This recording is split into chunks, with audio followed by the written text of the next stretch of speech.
अस्सलाम वालेकुम and welcome to बारान रहमत विद मी सिद्रा इकबाल। आज हमारी ट्रांसमिशन का आगाज़ कारी असदुल हक साहब की खूबसूरत तिलावत से हुआ, जज़ाकल्लाह खैरन। और यकीनन सूरह बकरा की जिन आयात का इन्होंने यहाँ पे जिससे शुरुआत की हमारी ट्रांसमिशन की, उसमें अल्लाह रब्बुल इज़्ज़त माह सयाम का, रोज़ों का ज़िक्र करते हैं, जो हमसे पहले भी तमाम अदियान से लोग जिनका ताल्लुक़ है उनके ऊपर भी फ़र्ज़ किए गए। लोग अपने अपने तरीक़ों से ये रोज़े रखते थे, लेकिन ख़ास तौर पे ये देखने में आया कि जिस तादाद में मुसलमानों के लिए ये रोज़े मुख्तस किए गए, यानी माह सयाम का महीना जिसमें 30 दिन हम अल्लाह ताला की बारगाह में हाज़िर होते हैं और रोज़े रखते हैं, रोज़ा इख्तियार करते हैं। पहले की अक़वाम पे अगर हम बात करते हैं अगर हम जूइश कम्यूनिटी की बात करें, वो 10 से 12 रोज़े रखा करते थे। रोज़ों की औकात मुख्तलिफ हुआ करती थी, लेकिन सबसे ज़्यादा मैं इस पे जब रिफ़्लेक्ट कर रही थी, मेरे जहन में आया कि अगर आप दुनिया की किसी भी चीज़ को देखें, अगर उसको मोल्ड करना होता है, तब्दील करना होता है, उसमें बेहतरी लानी होती है, तो उस पर प्रेशर और हीट, ये दो चीज़ें हैं जो उसके ऊपर अप्लाई की जाती हैं। अगर आप एक मिट्टी का घड़ा भी बना रहे हैं तो हाथों की गर्माइश आप उसको देते हैं ताकि वो ढल सके उस अंदाज़ में जिस तरह आप उसको बनाना चाहते हैं। इसी तरह अल्लाह रब्बुल इज़्ज़त अपनी सबसे ज़्यादा प्यारी उम्मत यानी हुज़ूर अकरम सल्लल्लाहु अलैहि वसल्लम की उम्मत को जिस अंदाज़ में ढालना चाहते हैं, उसके लिए ये तपिश, ये रोज़ों की जो आज़माइश है, इससे हम गुज़रते हैं। और यकीनन अगर इसमें हम वो इबादतें और इसमें जो मख़सूस घड़ियाँ हैं, अयाम हैं, इसको अगर हम पालें तो अल्लाह ताला कहता है कि मुझसे सवाल करो। इसमें आप चाहे रोज़ी का सवाल करें, चाहे इस्तग़फ़ार करें, अल्लाह ताला की रहमतों के सवाली बने, तमाम चीज़ों का नुज़ूल होता है। लेकिन जिस तरह ये इसको कोलोकियल अंदाज़ में लोग कहते हैं ना कि एक नेकी का आपको कई गुना ज़्यादा अजर बनता है, तो यकीनन हम सब इस फ़जीलतों को, इन बरकतों को समेटना चाहते हैं। हमेशा की तरह आपका हमारा साथ ये अल्हम्दुलिल्लाह छठा रमज़ान है और इसमें हम देख रहे हैं कि इसी तरह हम चीज़ों को आगे लेके चलते रहेंगे। लेकिन सबसे बढ़कर ये कि सबसे पहले एक पैकेज की तरफ आपको लेके चलते हैं। आज का हमारा पहला पैकेज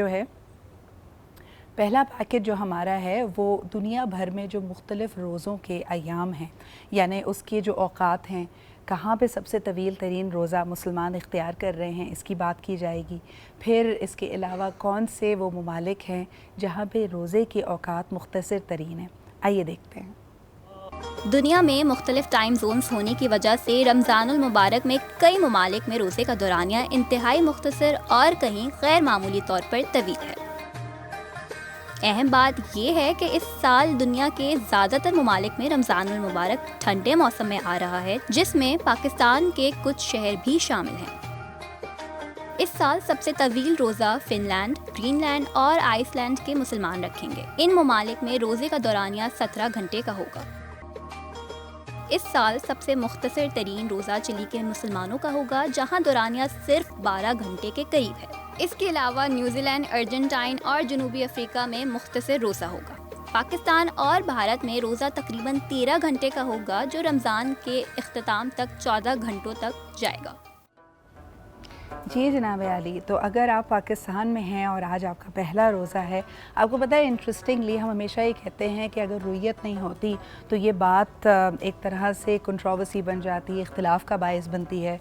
कुछ लोग साइंटिफिक तरीके से रुयत के बग़ैर भी इसको अस्यूम करते हैं, या अगर कोई ज़ईफ़ किस्म की भी शहादत आती है उसको मान के कहते हैं कि नहीं जी, हमें लगता है साइंस पे हमें यकीन है, आज पहला रोज़ा इख्तियार करना चाहिए। और पाकिस्तान में अक्सर ये सूरत हाल बर्पा हो जाती है कुछ इलाकों को लेकर। वेरी इंटरेस्टिंगली ये सूरत हाल इस दफ़ा कनाडा में हुई और कई लोगों ने कल यानी पीर के रोज़ पहला रोज़ा इख्तियार किया और कई लोग रोयत को फॉलो करते हुए आज पहला रोज़ा रख रहे हैं। तो डिपेंड करता है जी आपके रिश्तेदार किस स्कूल ऑफ थॉट से बिलोंग करते हैं, लेकिन हो सकता है अब आपके और उनके रोज़े भी साथ साथ चलें। लेकिन आइए सबसे पहले आपको लिए चलती हूँ हमारी किचन की तरफ, जहाँ पर मौजूद है शेफ़ कुरतुलैन। अस्सलाम वालेकुम, कैसी हैं आप? रमज़ान मुबारक टू यू। मुबारक। आपका हमारा पहला रमज़ान है और अल्हम्दुलिल्लाह मुझे लग रहा है कि किचन की जो सारी रौनक है वो वापस आ चुकी है और रमज़ान के रमज़ान ही हमें ज़रा किचन के दीदार होते हैं और आपके साथ हमारा मौका लगता है। मुझे बताइए आज कुरत, सबसे पहले तो आप अपने घर में रमज़ान की तैयारियाँ कैसे करती हैं? घर में रमज़ान की तैयारियाँ, कुछ चीज़ें फ्रोज़न हो जाती हैं, कुछ चीज़ें जो हैं इंस्टेंटली बन जाती हैं, तो ऐसे रमज़ान की तैयारियां चलती रहती हैं। लेकिन मेरा ख़्याल है कि आजकल थोड़ा ये ट्रेंड चल गया है कि भाई चीज़ें फ्रीज़ करके रख दो।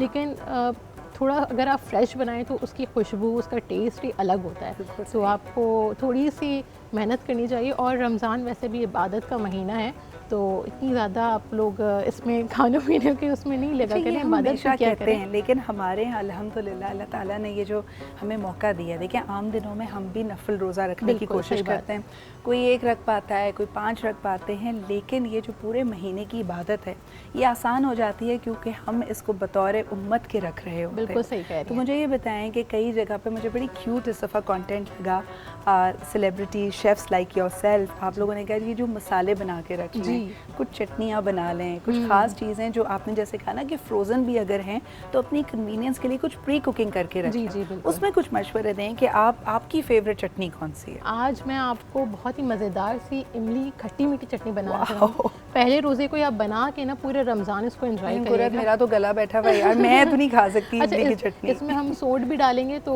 उससे आपका गला जो है वो इतना ख़राब नहीं होगा। और मेरी बिल्कुल जो सेट है हो ना जाएगा। कम इमली वाली बना देना एक ठीक है, वेरिएशन। आप घर ले जाइएगा, सही है। और दूसरी अच्छा। रेसिपी जो हम बना रहे हैं वो लसानिया रोल अप्स हैं। क्योंकि इफ्तार में बड़ों को तो बहुत पकोड़े समोसे ही खा लेते हैं, लेकिन बच्चे थोड़े वो करते हैं नखरे कि भाई हमें नहीं खाने पकोड़े समोसे दही बड़े, हमें कुछ यूनिक चाहिए। तो वो इतना कॉन्टिनेंटल खा खा के वो आदी हो चुके हैं कि भाई अब यहाँ से मंगवा लो, वहाँ से।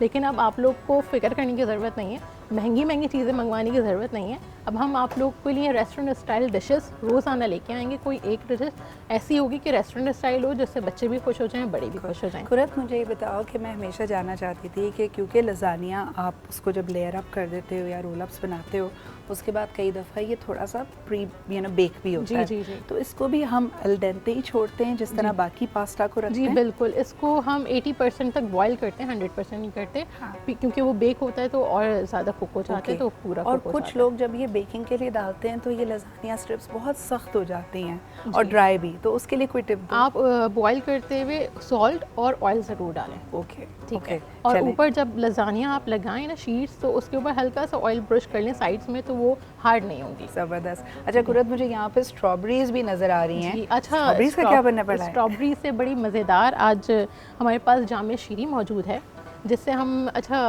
बना रहे हैं स्ट्रॉबेरी योगर्ट। योगर्ट आपको पता है सहरी में कितना ज़रूरी है। हमारे लिए सहरी में कोई डेयरी आइटम हमें लाजमी लेना चाहिए, क्योंकि वो प्रोटीन और कार्बोहाइड्रेट्स और फैट्स लाजमी होते हैं दही में ना। कहते हैं प्यास नहीं लगती। बिल्कुल, प्यास इसलिए नहीं लगती क्योंकि वो हाइड्रेट कर देता है आपकी बॉडी को। जितनी हम ज़्यादा पानी पी लेते हैं कि पानी तो जल्दी से आपकी बॉडी से बहुत जल्दी आपकी बॉडी से निकल जाता है, लेकिन दही जो है इतना हाइड्रेट रखता है आपकी बॉडी को, आहिस्ता आहिस्ता वो आपके रोज़े को this is the perfect point. मैं आपके पास आती रहूँगी, आप बिस्मिल्लाह कीजिए, शुरुआत कीजिए। आपका हमारा साथ जी हमेशा की तरह 3 बजे तक रहेगा। मुख्तलिफ सेगमेंट्स होंगे और थोड़ी ही देर में हमारे सब्जेक्ट एक्सपर्ट्स जो आपको सेहत और रोज़े के हवाले से बेहतरीन टिप्स देने वाले हैं हमारे साथ होंगे। चाहे तिब्बे नबवी हो, मॉडर्न साइंस हो या nutrition, you will get all the tips ताकि आप इस रमज़ान को पूरी तरह से इससे महसूस हों, इसकी बरकतों को समेट सकें। So we'll be back right after this short break.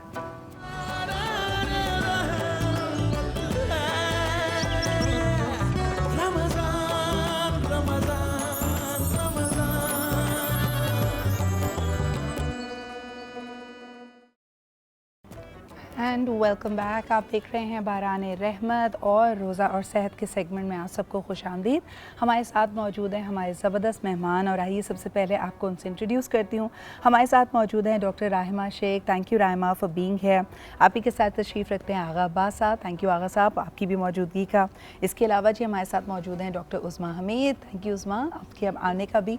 Last but definitely not the least आपकी बहुत ही फेवरेट नात ख्वाह सना ख्वाह जवेरिया भी हमारे साथ मौजूद है। अस्सलाम वालेकुम। वालेकुम अस्सलाम, thank you for inviting me again. आप सबको बहुत बहुत रमज़ान की मुबारकबाद। और आज हमारा पहला सेगमेंट है जिसमें हम रोज़ा और सेहत को डिस्कस कर रहे हैं, लेकिन मैंने सोचा ज़रा अपने पर्सनल और घरेलू मसलों से शुरुआत की जाए। गला मेरा बैठ गया और ये सीजनल फ्लू समझ लीजिए, क्या उसको कहना चाहिए, गला बैठा हुआ है। तो आइए इनसे जानते हैं कि इनका मशवरा क्या होगा। आगा साहब आपसे शुरुआत करना चाहूँगी, कोई ऐसा नुस्खा बताइए ताकि जल्दी से आवाज़ खुल जाए। बिस्मिल्लाहिर्रहमानिर्रहीम।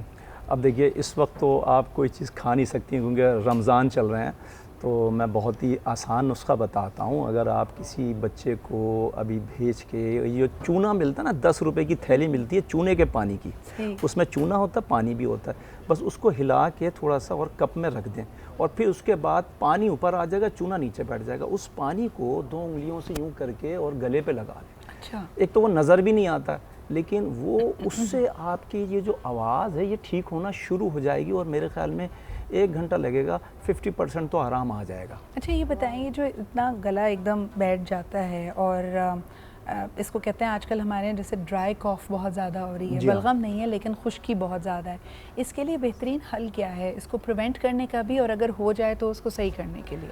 देखिए, मैं बहुत ही आसान एक हल बताता हूँ कि शहद खालिस में देसी अदरक मिलाइए और उसको खा लीजिए, इससे भी ठीक होता है। अगर गरारे करने हैं तो नीम गर्म पानी में थोड़ी सी फिटकरी डालें और थोड़ा सा लाल वाला नमक, ओके, जिसे लाहौरी नमक कहते हैं, उसके बाद आप गरारे करें। आप पहले आवर्स में, पहले घंटे में देखेंगे आपको 50-70% रिलीफ मिल जाएगा, आपका गले ठीक हो जाएगा और आवाज़ भी ठीक हो जाएगी। और चूँकि रमज़ान चल रहे हैं सिदरा, हम ठंडे मशरूबात से अपने आप को बचा नहीं सकते, दूर नहीं रख सकते, सही मजबूरी है, क्योंकि जब रोज़ा खोलते हैं उस वक्त सब लोग ठंडे मशरूबात पी रहे होते हैं, तो हम कैसे गरम गरम मशरूबात पिएंगे या बग़ैर बर्फ़ के पिएंगे? सारी पता है, हमें भी इंजॉय करना है। तो मज़े की बात यह है कि ये 2-3-4 ऐसे देसी नुस्खे हैं कि जिससे आपको बहुत आराम से ये मसला हल हो सकता है।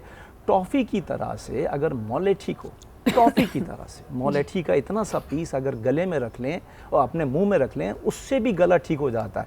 अच्छा, अगर मोलेठी, चूँकि आपको पंसारी की दुकान पे जाना पड़ेगा, बहुत लंबा काम है, आपके घर में हल्दी होती है, हल्दी का एक टुकड़ा अगर वो भी आप ऐसी मुंह में रख के बस उसको चूसते रहें, उससे भी आपकी खांसी भी ख़त्म होगी और आपका गला ठीक हो जाएगा। सही सही। अच्छा, यही चीज़ अगर मैं उसमें आपके पास लेके आऊँ, आप एज अ डॉक्टर क्या मशवरा देंगी?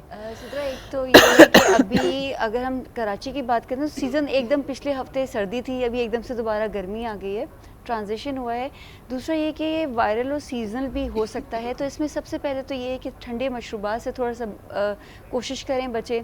साथ साथ ये कि अपने आप को हाइड्रेशन का अपना ख्याल रखें। और दूसरा ये कि गागल जिसे कहते हैं, गरारे करना, नीम गर्म पानी के गरारे करें। लॉजेंजेस आती हैं, स्ट्रेप्सिस वगैरह, जैसे हम चूसते रहते हैं, सक करते रहते हैं, तो उससे भी आपको आराम मिल जाता है। अगर उससे भी आराम नहीं मिले तो फिर ये है, क्योंकि एंटी वायरल है, सीजनल है, तो उसमें कोई एंटीबायोटिक का ऐसा कोई किरदार है नहीं, तो हमें थोड़ा वही रेस्ट, अपनी मशरूबात से थोड़ा सा शनाब करना और अपने आप को हाइड्रेट हमें अच्छे से रखना है, ताकि, और रेस्ट भी इसमें बहुत इंपॉर्टेंट है। जैसे आपका काम तो बहुत ज़्यादा बोलना है, लेकिन ये है कि जिनको ये मसला है वो थोड़ा सा अपने गले को रेस्ट दें ताकि आराम मिल सके, और वोकल कॉर्ड जो हमारे बेसिकली प्रोड्यूस करते हैं हमारे वॉइस को, उनको थोड़ा रेस्ट मिले तो बेहतर हो जब सके। मैं आराम की बात कर रही हूँ, वैसे ये बीच बीच में मेरी खांसी आप लोगों को सुनाई देती रहेगी, तो उसके लिए पहले ही पेश की माजरत, लेकिन इंशाल्लाह ताला प्लीज़ मुझे भी अपनी दुआओं में याद रखिएगा ताकि जल्द अज जल्द ये चीज़ सही हो जाए। रायमा, आप भी एक टिप दें। उसके बाद इन्होंने मुझे आराम का कहा है, तो बेहतरीन आराम का तरीका तो मुझे लग रहा है कि मैं जवेरिया की खिदमत हासिल करूँ और एक खूबसूरत सी नात के लिए इनकी तरफ चलेंगे, तो प्लीज़ आप भी मुझे टिप दें कोई पहले। अगर आप डाइट रिलेटेड पूछें तो यखनी या सूप वगैरह का इस्तेमाल आप ज़्यादा कर सकती हैं, लेकिन क्योंकि गर्म मौसम है और जो है इससे ज़रा स्टमक अपसेट होने के चांसेस ज़्यादा हो जाते हैं, क्योंकि तासीर गर्म होती है, तो आप जो है वो थोड़ा ठंडा पानी या ठंडे मशरूबात से जो है वो अवॉइड कर सकती हैं। और अगर आपको बहुत बेसिक सा कुछ चाहिए तो आप एक नीम गर्म पानी में शहद, अदरक और जो है लौंग का पानी उबालें और फिर उसको छान के आप जो है ना वो पी लें, तो ये बेस्ट तरीन नुस्खा है। जैसे यखनी का कहा, यखनी ब्रॉथ में यकीनन गुड फैट्स भी होती हैं जो आपके लिए, और कोलेजन होता है, और खुश्की, और ख़ास तौर पे जिस तरह मैंने कहा कि अगर ड्राई कॉफ़ है तो ये आपको बहुत हेल्प कर सकती है। लेकिन कई लोग जोशानदे का भी मशवरा दे रहे हैं, मुझे ऐसा लगता है कि जोशानदा मज़ीद ड्राई करता है। Is that true? जी, क्योंकि उसमें हर्ब्स होती हैं और हर्ब्स का मसला ये होता है कि वो हर हर्ब अलग अलग काम करती है। जब हम उनकी एक कंपोजिशन बनाते हैं तो वो अपने रिएक्शंस को तो प्रॉपर्ली रखती हैं, लेकिन वो अगेंस्ट भी एक दूसरे का काम करती है, जिसकी वजह से बॉडी में ड्राइनेस हो जाती है। इसलिए हम जो है अगर जोशानदा बनाते हैं तो मशवरा देते हैं कि उसमें शहद लाजमी जो है आप ऐड करें ताकि उस ड्राइनेस को सप्रेस कर सकें। एब्सोल्युटली। तो देखिए, मेरा ये ना, अल्लाह ताला कहता है ना कि हर मुश्किल में आसानी है, मुश्किल मेरे लिए है, लेकिन उम्मीद करते हैं कि ये जो सारे टिप्स थे ये आप में से भी किसी के काम आएंगे, और ख़ास तौर पर अगर घर में कोई मेरे जैसा मरीज़ है तो उस तक की बात ज़रूर पहुंचा दीजिएगा। कि मेरी हमेशा से फरमाइश होती है, कसीदा बुश्ता शरीफ यकीनन हम सबका फेवरेट है, लेकिन ख़ास तौर पे मुझे जवेरिया की आवाज़ में ये बहुत पसंद है। लेकिन मैं देख रही थी हुज़ूर अकरम सल्लल्लाहु अलैहि वसल्लम की महफ़िल है, उनका ज़िक्र हो रहा है। आक़ा साहब, मैं जानना चाहूँगी कि जैसे हम आम इंसानों पे भी तकालीफ़ आती हैं, आजमाइशें आती हैं, हुज़ूर अकरम सल्लल्लाहु अलैहि वसल्लम जब बीमार पड़ा करते थे तो आप यकीनन तिब्बे नबवी के रिसर्च स्कॉलर हैं, तो हमें बताएं उनके मसनून तरीके क्या थे? क्या वो दुआएं होती थीं या ग़िज़ा से, खुराक से किस तरह वो हमें हमारी रहनुमाई करते थे कि इनसे भी आप अपनी मुश्किलात का, बीमारियों का हल तलाश कर सकते हैं? देखिए, रसूल खुदा सल्लल्लाहु अलैहि वसल्लम शहद का इस्तेमाल बहुत शौक़ से करते थे, क्योंकि परवरदिगार आलम ने कुरान करीम में फरमा दिया कि हमने इसमें लोगों के लिए शिफा रखी है। कलौंजी का इस्तेमाल करते थे। मेरे पाक नबी सल्लल्लाहु अलैहि वसल्लम से पहले दुनिया को पता ही नहीं था कि कलौंजी के फ़ायदे क्या हैं, जबकि चाइना की जो तारीख़ है तिब की वो 5000 साल पुरानी थी उस वक्त भी, लेकिन उनको भी नहीं मालूम था कि कलौंजी में कितने फ़ायदे अल्लाह ने रखे हैं। लेकिन ये सिर्फ़ मेरे मौला रसूल खुदा ने आन के इरशाद फरमाया कि इसमें मौत के अलावा तमाम बीमारियों का इलाज है। अच्छा, फिर रसूल अकरम सल्लल्लाहु अलैहि वसल्लम अपनी ग़िज़ा में सादी ग़िज़ाएँ तनावुल फरमाते थे, और जब भी बीमार पड़ते थे तो नीम गर्म पानी का इस्तेमाल करते थे पीने के लिए, और आब ज़मज़म का बिलख़ुसूस इस्तेमाल रखते थे, और खाने में लौकी का इस्तेमाल बहुत करते थे, मसूर की दाल बहुत पसंद फरमाते थे, और दवा के तौर पे मेथी दाना, कलौंजी, शहद। मेथी दाने के लिए मेरे पाक नबी ने फरमाया सल्लल्लाहु अलैहि वसल्लम ने कि दुनिया को अगर इसके फ़ायदे पता चल जाएं तो सोने से भी ज़्यादा महंगी इसको बेचना शुरू कर देंगे। और आप यकीन कीजिए, अगर बुखार हो जाए तो सिदरा, मैं आपके सुनने वालों की खिदमत में अर्ज़ करूं कि आधा टीस्पून 2 कप पानी में उबालें उसको, और उबालने के बाद आप उसका कहवा पी लीजिए। एक तो बुखार भी उतारता है और गले को भी ठीक करता है, और सांस की नाली में जो रेशा बलगम जम जाता है उसको भी बिल्कुल क्लीन साफ कर देता है। बिल्कुल आगा साहब, ये बहुत ही मुफीद मशवरे आपने दिए, और मुझे अचानक है कि मैं खुरत रैन के पास भी जाऊँ जो बड़ी तेज़ी से खाना सब कुछ बना रही हैं। But while I proceed to her, उसमें आपसे जानना चाहूँगी जो हमारा आज का कोर टॉपिक है। यकीनन लोग एहतमाम भी करते हैं प्री कुकिंग में, और खुरत अभी बात कर रहे थे कि आप कर्ज के रख सकते हैं, लेकिन अगर मैं सहरी की बिलखुसूस बात करूँ तो आपकी रिकमेंडेशन क्या होगी कि हेल्दी सहरी में क्या की चीज़ों का हमें ख्याल रखना चाहिए? अच्छा सिद्रा, सहरी एक ऐसा हमारा मील है रमज़ान में स्पेशली कि वो छोड़ा ना जाए तो बहुत बेहतर है, क्योंकि एक सुन्नत भी है, और दूसरा ये इससे हमें खाने से पूरे दिन हमें फ्यूल मिलता है। सही। तो जितनी अच्छी और जितनी ग़िज़ाइयत से भरपूर आपकी सहरी होगी उतना ही आपका दिन अच्छा गुजरेगा। तो उसमें ये कि आप सब चीज़ों का, जैसे कार्बोहाइड्रेट, और कार्बोहाइड्रेट में भी आप सिंपल नहीं, कॉम्प्लेक्स कार्बोहाइड्रेट जैसे कि गंदम की रोटी है, दलिया जौ का है, ये इस तरह की चीज़ें जो कि आपका पेट बहुत देर तक भरे रखती हैं। इसी तरह से प्रोटीन का इस्तेमाल जो डाइजेस्ट होने में टाइम लगाता है, जिसमें चिकन हो गई, गोश्त हो गया, अंडा बड़ा अच्छा है। लोग अंडे को कबाब मतलब कबाब, चिकन के कबाब या गोश्त के बीफ के कबाब, मटन के कबाब, जो भी आपको आसानी से जो अवेलेबल हो, उससे डाइजेशन बहुत देर लगती है और आपको बहुत देर तक फीलिंग वाला एहसास रहता है। अच्छा, उसमें मैंने ये भी पूछना था आपसे, बल्कि कुरत के पास मैं आ रही थी और ये बड़ी तेज़ी से खाना बना रही हैं इमली। देखें ज़रा, मुझे देख के ऐसा लग रहा है मेरा गला मज़ीद बंद हो रहा है। कुरत, आज तो आपने ज़बरदस्त, मैं इससे ज़रा दूरी हो जाती है तो बेहतर है। मुझे बताएं फ़ाइबर कितना होना चाहिए हमारी सहरी में? फ़ाइबर तो सहरी में बहुत ज़्यादा होना चाहिए, क्योंकि अक्सर लोग पानी नहीं पीते जब रोज़ा रखते हैं ना, तो उसकी वजह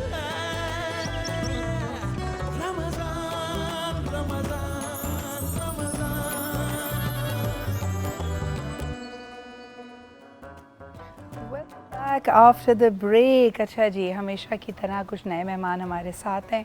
इनसे आपकी पूरे साल मुलाकात होती है मेरे शो पे, लेकिन ख़ास तौर पे मुझे अच्छा लगता है, मैं सारों से कह रही थी कि मुझे ये रमज़ान की जो ट्रांसमिशन है ना, वाकई एक बेहतरीन मौका देती है, ना सिर्फ अपने बहुत ही प्यारे दोस्तों के साथ मिलकर बैठने का, उनसे पूछने का कि उनका रमज़ान कैसे गुजर रहा है, और साथ साथ कुछ खूबसूरत बातें करने का भी। यही वो रौनक है जो हमें पूरी की पूरी हमारी कम्युनिटी में नज़र आती है। अभी थोड़ी देर पहले मैं कुरत से यही बात कर रही थी कि देखें, अहम ये होता है अगर हम इंडिविजुअल को इबादत करते हैं, बेशक वो हमारी नमाज हो, कई लोग बड़े इसमें ज़बरदस्त हैं कि वो अपनी कंसिस्टेंसी रख पाते हैं, लेकिन जो चीज़ हम इज्तिमाई तौर पे करते हैं, एज अ कम्युनिटी करते हैं, एज एन उम्मत करते हैं, हमारे लिए वो चीज़ें आसान हो जाती हैं। इस वक्त दुनिया के किसी भी हिस्से में अगर मुसलमान मुकीम हैं तो यकीनन रमज़ान के रोज़ों का अहतमाम कर रहे हैं। यही वो रौनक है जिसका हम पूरे साल इंतज़ार करते हैं। आइए हमारे नए मेहमानों से आपको इंट्रोड्यूस करती हूँ। हमारे साथ मौजूद है महविश हसन, जो कि एक ज़बरदस्त कहानी नवीस हैं, राइटर हैं। बहुत शुक्रिया महविश आपकी मौजूदगी का।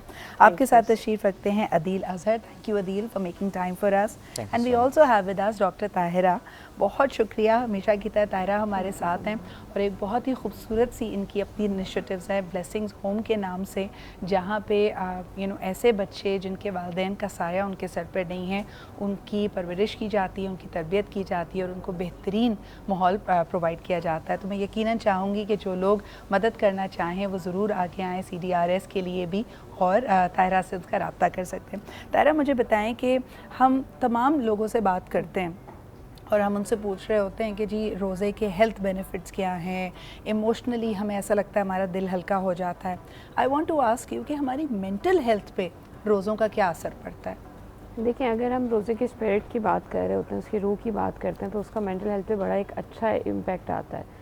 क्योंकि आपने देखें, जब हम रमज़ान की तैयारी, जैसे आप कह रही थी ना कि रमज़ान आना शुरू होता है, तो आप पहले से उसकी तैयारी शुरू कर देते हैं, एक सेलिब्रेशन शुरू हो जाती है कि जी हमने इसको मनाना है। तो उसके बाद जब हम पूरे दिन की बात करें, हम सुबह उठते हैं, वैसे भी फजर में उठने की बड़ी जो है वो फजीलत है, लेकिन वो आम दिनों में हो नहीं पाता। रमज़ान में हम बड़ी खुशी खुशी उठते हैं, हमने सुबह अच्छे से सहरी भी की।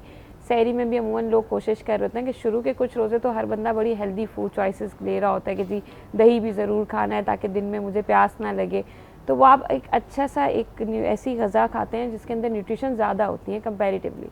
फिर आपने उसके बाद पूरा दिन जो है वो इबादत के उसमें गुजारा, तो आप बड़ा डिसिप्लिन जो है नॉर्मली जो हमारी लाइफ में नहीं होता वो आपको रमज़ान में देखने को मिलता है। क्योंकि आपको पता है कि अगर आपने सोना भी है तो आपने ज़ोहर से पहले उठ जाना है, ज़ोहर की नमाज़ का एहतमाम करना है, फिर कुरान की तिलावत करनी है, फिर असर की नमाज का करना है। इससे भी बढ़कर ताहिरा मुझे ये लगता है कि जो हमारे दिल दुखी होते हैं ना, यानी पूरे साल अगर आपकी कहीं ना कहीं हौसला शिकनी हुई है, कोई आपकी ख्वाहिश पूरी नहीं हुई है, कोई आपका प्लान फेल अगर हुआ है, तो आपको ये एहसास होता है कि अब वो रहमतों वाला महीना आ गया है कि हम अल्लाह ताला की बारगाह में जो इबादत करेंगे, अगर आप इस्तग़फ़ार करना चाहते हैं, किसी ख़ास उम्मीद से लौ लगाए बैठे हैं, कोई दुआ करना चाहते हैं, तो वो रद्द नहीं होगी। लेकिन रमज़ान की रात की बड़ी फजीलत इसमें होती है कि रात में आपको ऐसा लगता है कि आप अल्लाह से भी कलाम करते हैं, और जो आपने दिल हल्का करने वाली बात की, तो वो इन रातों में आपको एक चीज़ महसूस होती है कि आपके अंदर वो एक सुकून उतर रहा है, यानी उम्मीद जाग जाती है आपके दिल में। अदील, आपकी तरफ आना चाहूँगी। हम में से तमाम ही ख़ानदान अब तो पूरी दुनिया में बिखरे हुए हैं, हर एक की माशाल्लाह ब्रांचेस खुल चुकी है, कोई कनाडा में, कोई UK में, लेकिन सब यही कहते हैं कि जो रौनक, जो खूबसूरती, जो एहतमाम पाकिस्तान में है, वो आपको दीगर मुस्लिम ममालिक में भी नज़र नहीं आता। इसकी क्या वजह है? मेरे ख़्याल से एक तो अगर हम लिटरली बाइफिकेशन करें, मिडल ईस्ट में मेरे ख्याल से अभी भी शायद थोड़ा सा आपको टाइमिंग चेंज हो जाती हैं लोगों की। आज सुबह मेरे रेडियो शो में भी बात हो रही थी, भाई लोगों की ऑफिस की टाइमिंग क्या है, तो everybody is like working 6 to, there are organisations जहाँ 8-8 घंटे भी काम कर रहे हैं, लेकिन 6 घंटे 5 घंटे। अगर वेस्ट की जानिब देखें या ऑस्ट्रेलिया न्यूजीलैंड आप देखें, तो ज़ाहिर है ना कोई टाइमिंग चेंज होती है। कभी कभार मुझे बड़ा तरस भी आता है उन लोगों पे कि पूरे रोज़े रख रहे हैं, सब कुछ है सिलसिला। उनमें से बाज़ लोग बहुत गर्म जगहों में भी काम कर रहे होते हैं, ये नहीं कि जी हर कोई ठंडे जगहों पे ही होता है। लेकिन आई थिंक ये जो आपका एक ओवरऑल रूटीन चेंज होता है, जो एक कम्युनिटी वाला एलिमेंट है, सब अपने ही लोग होते हैं ना, देख, इवन अगर आप मैं मिडिल ये ईस्ट में कहती रह हूँ रहे हैं। कि ये जो बाकी मुस्लिम ममालिक हैं उनमें से कई तो माशाल्लाह बहुत ही अमीर व कबीर हैं ना, लेकिन आज मुझे हैरत होती है कि सऊदी अरब ने कहा है कि जी हरम पाक में, चाहे वो मस्जिद नबवी का सहन हो या हरम पाक हो, वहाँ पे रोज़ा इफ्तार की सहरी की इजाज़त नहीं होगी। और हम यानी जैसे भी हालात हैं, हम अक्सर कंप्लेन कर रहे होते हैं कि जी हमारी सड़कें टूटी हुई हैं, ब्रिज ख़राब हैं, खुदा ना खास्ता बेरोज़गारी इतनी है कि आपको कई लोग गदागरी में मशगूल नज़र आएंगे। लेकिन इसके बावजूद भी आज से लेके अगले 30 दिन तक हमारे यहाँ अल्लाह ताला ने जो दस्तरखान है उसको वसी कर दिया है, जिसकी जितनी तई कोशिश हो सकती है, कोई खजूर से ही बेशक ज़्यादा से ज़्यादा कोशिश करता है कि किसी रोज़ेदार का रोज़ा खुलवा सके। मैं wish I don't see this anywhere else in the world. नहीं सिद्रा, आपकी बात बिल्कुल करेक्ट है, क्योंकि आपको पता है कि पाकिस्तान की ब्यूटी है, यहाँ पे मेजॉरिटी मुस्लिम है, ठीक है। दिस इज़ वाई हमारे पास ये हर घर में हो रहा है। देखें, जो आपने बात की कि ओवरसीज़ जो बाहर पाकिस्तानी हैं या मुस्लिम मौजूद हैं वहाँ पे, उनके साथ सबसे बड़ा इशू यही है कि उनके साथ कोऑपरेट नहीं कर रही है उनके ऑफिस वाले या उनके कोलीग्स, वो सब मुस्लिम नहीं हैं, तो उनको सफ़र करना पड़ता है। मेरा अपना भाई न्यूजीलैंड में है, वो जाता है तो वो इफ्तार के 1-1.5 घंटे बाद पहुँचता है, but he has to do it. तो जो ब्यूटी पाकिस्तान में है ना, वो मेजॉरिटी की वजह से है, क्योंकि हर कोई सेलिब्रेट कर रहा है। मैं आपको बताऊं, इवेंट लगता है। अच्छा, ये आप बिल्कुल सही कह रही हैं। एक मुआवजा तो हम ये कर सकते हैं कि जहाँ पे मुस्लिम्स माइनॉरिटी में, वहाँ पे भी आपके पास एक बेहतरीन मौका है अपने अतवार से, अपने अखलाक से दूसरों को रिझाने का। और वहाँ पे मैं देखती हूँ कि ऐसा नहीं है कि आपके साथ खुदा न खासा कोई बुरा सलूक है। कई ऐसे चर्चेस, कई ऐसे कम्यूनिटी हॉल्स हैं, मिसिसागा में लोग ख़ास तौर पे अजान देते हैं, और जो चर्चेस भी होते हैं वो भी अपने अहाते खोल देते हैं कि अगर आप वहाँ पे बाजमात नमाज़ पढ़ना चाहते हैं, क्योंकि बड़ी तादाद में कॉन्ग्रीगेशंस होती हैं। लेकिन जो मुस्लिम मेजॉरिटी इलाके भी हैं, एक खासा होता है ना, एक जो रौनक की हम बात कर रहे हैं। आगा साहब, आप क्या कहेंगे? ये रौनक मुझे मिडल ईस्ट में भी नज़र नहीं आती है, क्या मैं सही हूँ? आप बिल्कुल सही कह रही हैं, बजा फरमाती हैं, लेकिन आप यकीन जानिए, मुझे अपने पाकिस्तान का रमज़ान सबसे अच्छा लगता है, और उसकी कई वजूहात हैं। देखें, एक तो अल्लाह ने इसमें बहुत सारे आपको ऑप्शंस दिए हैं। 11 महीने आप दबा के खाते हैं, खूब खाते हैं। अल्लाह ये एक महीना अल्लाह फरमाता है ये स्पेशल है, स्पेशल महीना है, सबसे अफजल तरीन महीना है। परवरदिगार ने फरमाया तुम सांस भी लेते हो तो समझ लो मेरी तुम हम्दो सना कर रहे हो, तस्बीह पढ़ रहे हो। तुम अगर सो भी रहे हो तो मैं इबादत में शुमार करूँगा, है ना। अब परवरदिगार का ये जो ओपिनियन है, हम कैसे मालूम करें कि वो हमसे राज़ी हो गया? तो मैं हदीस कुदसी यहाँ बयान करूँगा सिदरा, कि हज़रत मूसा ने परवरदिगार आलम से एक सवाल पूछा, परवरदिगार कैसे पता चले कि तू अपने बंदे से राज़ी हो गया? अब आप देखिए, पाकिस्तान में, बिलखुसूस मेरे कराची में, मुझे फ़ख्र है कि मैं कराची का हूँ, और बिलखुसूस मुझे फ़ख्र है कि मेरे कराची में ऐसे लोग पाए जाते हैं जो मसाकीन से मोहब्बत करते हैं, बहुत ज़्यादा। मुझे फ़ख्र है इस बात पे। और आप यकीन करें, हज़रत मूसा को परवरदिगार ने जवाब दिया कि ए मूसा, अगर कोई मेरी इताअत कर रहा है तो समझ ले मैं उससे राज़ी हूँ, और अगर कोई मेरे मसाकीन बंदों से मोहब्बत करता है और ज़ालिमीन से नफ़रत करता है तो समझ लो ये मेरे रज़ामंदी की, मेरे राज़ी होने की निशानी है। अब आप अंदाज़ा करें, रमज़ान में परवरदिगार ने 70 हज़ार रिवायात में मिलता है सिदरा मेरी बहन के हर शब में, माह रमज़ान की हर शब में परवरदिगार दोज़ख से 70 हज़ार अफराद को आज़ाद कर देता है। आप देखिए, दोज़ख में रहने वालों के लिए भी ये माह रमज़ान जो है बरकत का बाइस है। हम समझ रहे हैं सिर्फ हम दुनिया में जो लोग रहते हैं उनके लिए बाइस बरकत है, नहीं। बिल्कुल आप सही कह रहे हैं। और जिस तरह अल्लाह ताला हमारे दिलों में ये बात डालते हैं कि हम अपने इफ्तार के दस्तरखान को वसी कर लेते हैं, लोगों के दर्द में शामिल हो जाते हैं, वो जिनको पूरे साल पेट भर कर अगर खाना नहीं मिलता, हमें कहीं ना कहीं एहसास होता है कि ये शख्स कैसे ज़िंदगी गुजार रहा होगा। ख़ास तौर पे आज पहला रमज़ान है, आप सबसे मैं एक अपील ख़ास तौर पे करना चाहूँगी कि अपनी दुआओं में ख़ास तौर पे फ़लस्तीन के मुसलमानों को ज़रूर याद रखें। यानी जो सख्तियाँ उन्होंने पिछले कुछ माह में बर्दाश्त की हैं, शायद ही इसकी कोई मिसाल हमें मिलती होगी। जिस तरह की नस्ल कुशी, जिस तरह के मज़ालिम से वो गुज़र रहे हैं, यानी हमारे सामने है कि छोटे छोटे बच्चे बिलख रहे हैं इस वक्त भूख से, स्टावेशन से। यानी ये कहा जा रहा है, मुआवजा किया जा रहा है कि for every ton of food, यानी एक मन अगर वहाँ पे खाना पहुँचता है तो 22,000 टन बारूद का बरसाया गया है उस ज़मीन पे। तो आप सिर्फ ये इमेजिन कीजिए कि कितनी तकलीफ़ है, और अल्लाह ताला उनके लिए आसानियाँ करे, उन बच्चों के लिए, उन ख़वातीन के लिए, उन बुज़ुर्गों के लिए, और उनको ये दोबारा हिम्मत दे कि वो उठ खड़े हों और ज़ालिमों के दिल में भी कुछ नरमी पैदा करें। इससे पहले कि हम प्रोग्राम को आगे बढ़ाएं, मैं जवेरिया की तरफ जाना चाहूँगी। जवेरिया कोई ख़ूबसूरत सा कलाम हमें सुनाएं और उसके बाद इसी गुफ्तगू के सिलसिले को आगे लेकर चलेंगे।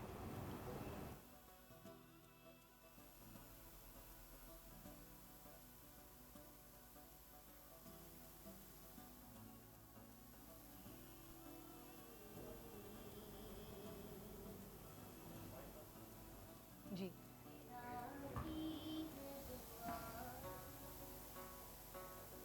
जी Javeria, I am so sorry मैं तुम्हें इंटरप्ट कर रही हूँ, लेकिन हमारा थोड़ा सा ऑडियो फॉल्ट है, हम वापस आएंगे।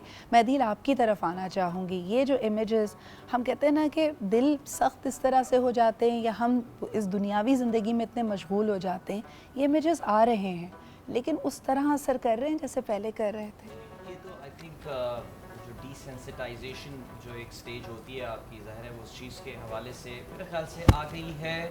काफ़ी सारे लोग, मैं एक फ़लस्तीन के हवाले से रिसेंटली एक सेमिनार में गया हुआ था जिसमें एक मौसूफ़ बच्चों को ये जो कि शायद उस वक्त मैं उस बात से एग्री नहीं कर रहा था कि बेटा सोशल मीडिया पे बहुत ज़्यादा ये चीज़ें ना देखें, बिकॉज़ एक स्टेज ऐसी आएगी जहाँ पे ये चीज़ें आपको असर करना छोड़ देंगी।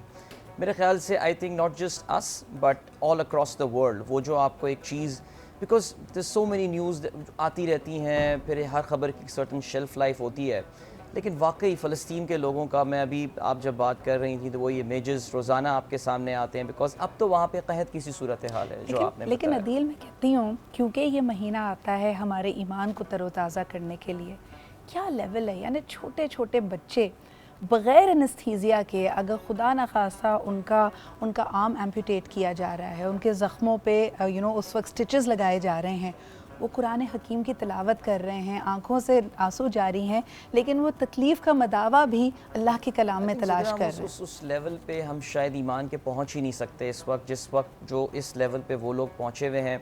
और कभी कभार बड़ी एक बेबसी और बड़ी मजबूरियत का भी आपको एहसास होता है कि हम उनके लिए कर क्या सकते हैं। सो मैं यही लोगों से बोलता हूँ कि कुछ भी नहीं कर सकते, कम से कम दुआ करो उनके लिए, बिकॉज़ एक बात तो जो लोग थोड़ा बहुत जियोपॉलिटिक्स समझते हैं वो ये बात समझेंगे कि शायद अब वो सिचुएशन पहले जैसी उनके लिए कभी भी ना हो, लेकिन अल्लाह ताला इसी मामले में जो उनके लिए आसानियाँ पैदा कर सकता है वो लेकिन अल्लाह ताला रहीम व गफ़ूर है। मैं देखें, जैसे हमारे सामने ये माह मुबारक अपने आप में एक मौजज़ा है, ये मौजज़ों की घड़ियाँ हैं, इन सातों में कुछ भी नामुमकिन नहीं है, और हमें बहैसियत मुसलमान के, बहैसियत उम्मत के, अगर हम ये समझते हैं कि हमारी बेबसी है, यकीनन ये तकलीफ़ देती है, लेकिन अल्लाह ताला बड़ा हाकिम है, अल्लाह ताला अज़ीम है, वो तमाम चीज़ों से वाकिफ़ है, और मुझे लगता है कि कहीं ना कहीं दर्द का मदावा होगा। मैं आज मैं सुबह मैंने एक तस्वीर देखी, तमाम घर मस्मार हैं, क्योंकि एक दिन पहले वो रोज़ा इख्तियार कर चुके थे, टेंट में ज़िंदगी गुजर रही है, सख्ती है, लेकिन जो कुछ किसी के पास है उसको एक ही दस्तरखान पर सजा कर एक साथ इफ्तार कर रहे हैं। तो I think that is truly the beauty of Ramzan. Exactly. देखिए सिद्रा, अभी इन्होंने जैसे ये बात कही है, बिल्कुल सही है कि हम उस लेवल पर जाके सोच भी नहीं सकते, क्योंकि हमारे पास सब कुछ अवेलेबल है, हमारे दस्तरखान भरे हुए, हमारे ऊपर कोई फ़र्क नहीं पड़ा। ठीक है, उस चीज़ की हम एहसास कर सकते हैं, हमें ये फ़ील हो सकता है कि यार वो लोग किस बुरे वक्त से गुज़र रहे हैं, लेकिन एक होता है ना कि हम मजबूर हैं सिद्रा, हम दुआ के अलावा उनके लिए और क्या कर सकते हैं। अच्छा, यहाँ पे एक कैंपेन चली है, आपको पता है कि मैकडॉनल्ड, KFC एंड जो भी उससे रिलेटेड जो है, जो उनको फ़ंड करते हैं, उनको बाइकआउट करने का। मैं आपको बताऊँ, इतनी अच्छी बात है ये कि एक छोटे से बच्चे भी आजकल, मेरा भतीजा कहता है कि क्या इज़ द वॉर ओवर? मैंने कहा नॉट येट, तो कहता है I don't want to have McDonald now. तो मतलब आप ये सोचें कि अल्हम्दुलिल्लाह थ्रू सोशल मीडिया हमारे पास ये अवेयरनेस है कि इस वक्त हो क्या रहा है। अच्छा, मैं आखिर में बस ये कहना चाहेंगे, मुझे एक ब्रेक का कहा जा रहा है, लेकिन अहम बात यह है कि मोमिन का सबसे बड़ा हथियार उसकी उम्मीद और उसकी दुआ है। Exactly. हम जो बेबसी महसूस कर रहे हैं, अगर हमें लग रहा है हमारे हाथ बंधे हुए हैं, दुनिया के हाकिम इस तरफ देख नहीं रहे, सीज़ फायर की आवाज़ आती है लेकिन उसके पीछे स्ट्रेंथ नहीं है, यकीनन as a Pakistani and as a Muslim हम कभी गिव अप नहीं कर सकते। तो अपनी हर दुआ में फ़लस्तीन में मौजूद अपने बहनों और भाइयों को याद रखिए, उनकी तकालीफ को याद रखिए। हम एक छोटा सा ब्रेक लेते हैं, अपने तमाम मेहमानों का शुक्रिया अदा करना चाहूँगी। वापस आएंगे एक नए सेगमेंट के साथ, कुछ और मेहमानों के साथ। हम देखते रहिए बाराने रहमत।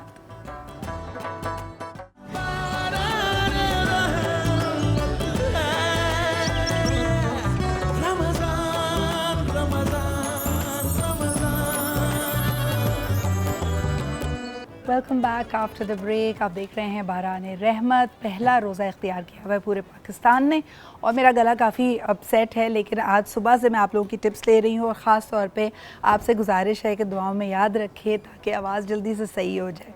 अच्छा जी, बढ़ते हैं किचन की तरफ, जहाँ पे शेफ़ कुरतुलैन बड़ा ज़बरदस्त सा आज हमारे लिए मेन्यू बना रही हैं। पहले तो बताओ कुरतुलैन, तुम्हें प्यार से लोग कुरत बोलते हैं? क्योंकि मैं ज़रा जल्दी में बोल जाती हूँ, मैंने कहा पूछ लूँ बुरा ना मना रही हो। नहीं, प्यार से कुरत भी बोलते हैं और एनी भी बोलते हैं। बिल्कुल सही है। तो बस अब मेरे पास ऑप्शंस आ गए।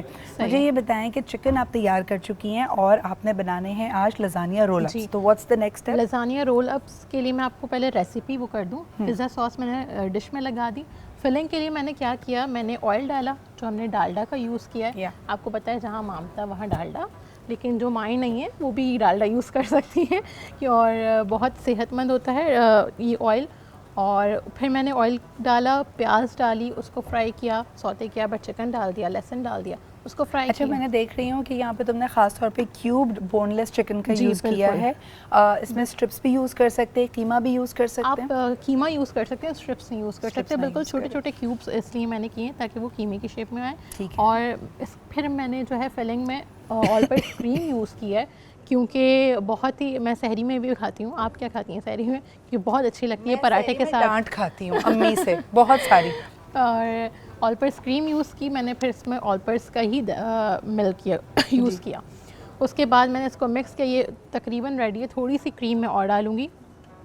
बहुत माशाल्लाह रिच, यानी ये वो लोग तो बिल्कुल ना खाएं जो वज़न कम करना चाहते हैं रमज़ान में। और ऑल पर्स क्रीम की ख़ास बात यह है कि प्रिजर्वेटिव्स नहीं होते इसके अंदर ना, बिल्कुल। तो मुझे तुमसे ये पूछना था कि आम तौर पे जब हम मीट में क्रीम का या पनीर का इस्तेमाल करते हैं, उसकी कोई ख़ास टाइमिंग होती है डालने के लिए, यानी बिल्कुल आखिर में डालें? बिल्कुल, जब आप पूरा कुक्ड हो जाए उसके बाद आप फ्लेम ऑफ करें, उसके बाद क्रीम यूज़ करें, तो उससे फ्लेवर बहुत अच्छा आता है। क्योंकि अगर आप इसको ओपन फ्लेम के ऊपर क्रीम अगर डालेंगे तो उसकी फैट्स अलग हो जाएंगी, वो तेल या घी जो भी आप उसको कहना चाहें वो छोड़ देगा। बिल्कुल सही है जी। अच्छा, ये फिलिंग हमारी रेडी हो गई। हम लजानिया शीट्स में रोल करेंगे, ऊपर चीज़ डालेंगे और ऑल पर्स की ही मैंने चीज़ यूज़ की है और फिर हम बेक कर देंगे। अब आ जाते हैं, मैं आपके सामने, आप कह रही थी कि आपने झटपट बना लिया, लेकिन ये आपके सामने। अच्छा, फिर मैं ऐसा करूँगी कि मैं अभी आपको बीच में कट दूंगी, जब आप इसकी लेयरिंग करने लगें तो हमारे नाज़रीन को दिखाइएगा कि आप किस तरह कर रही हैं। ओके, अब होने लगी हैं स्ट्रॉबेरीज ब्लेंड। जी, स्ट्रॉबेरीज के में मैंने डालना है जामे शीरी।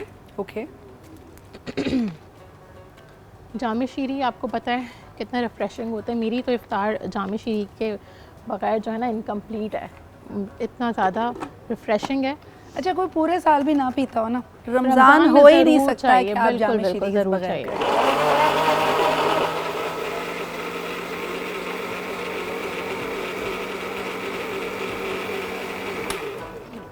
ये ब्लेंड हो गया है, परफेक्ट। और ये हमने योगर्ट और कंडेंस मिल्क इसको मिक्स किया। अब हम इसमें ये जो हमने जामी शीरी के साथ स्ट्रॉबेरीज ब्लेंड की हैं।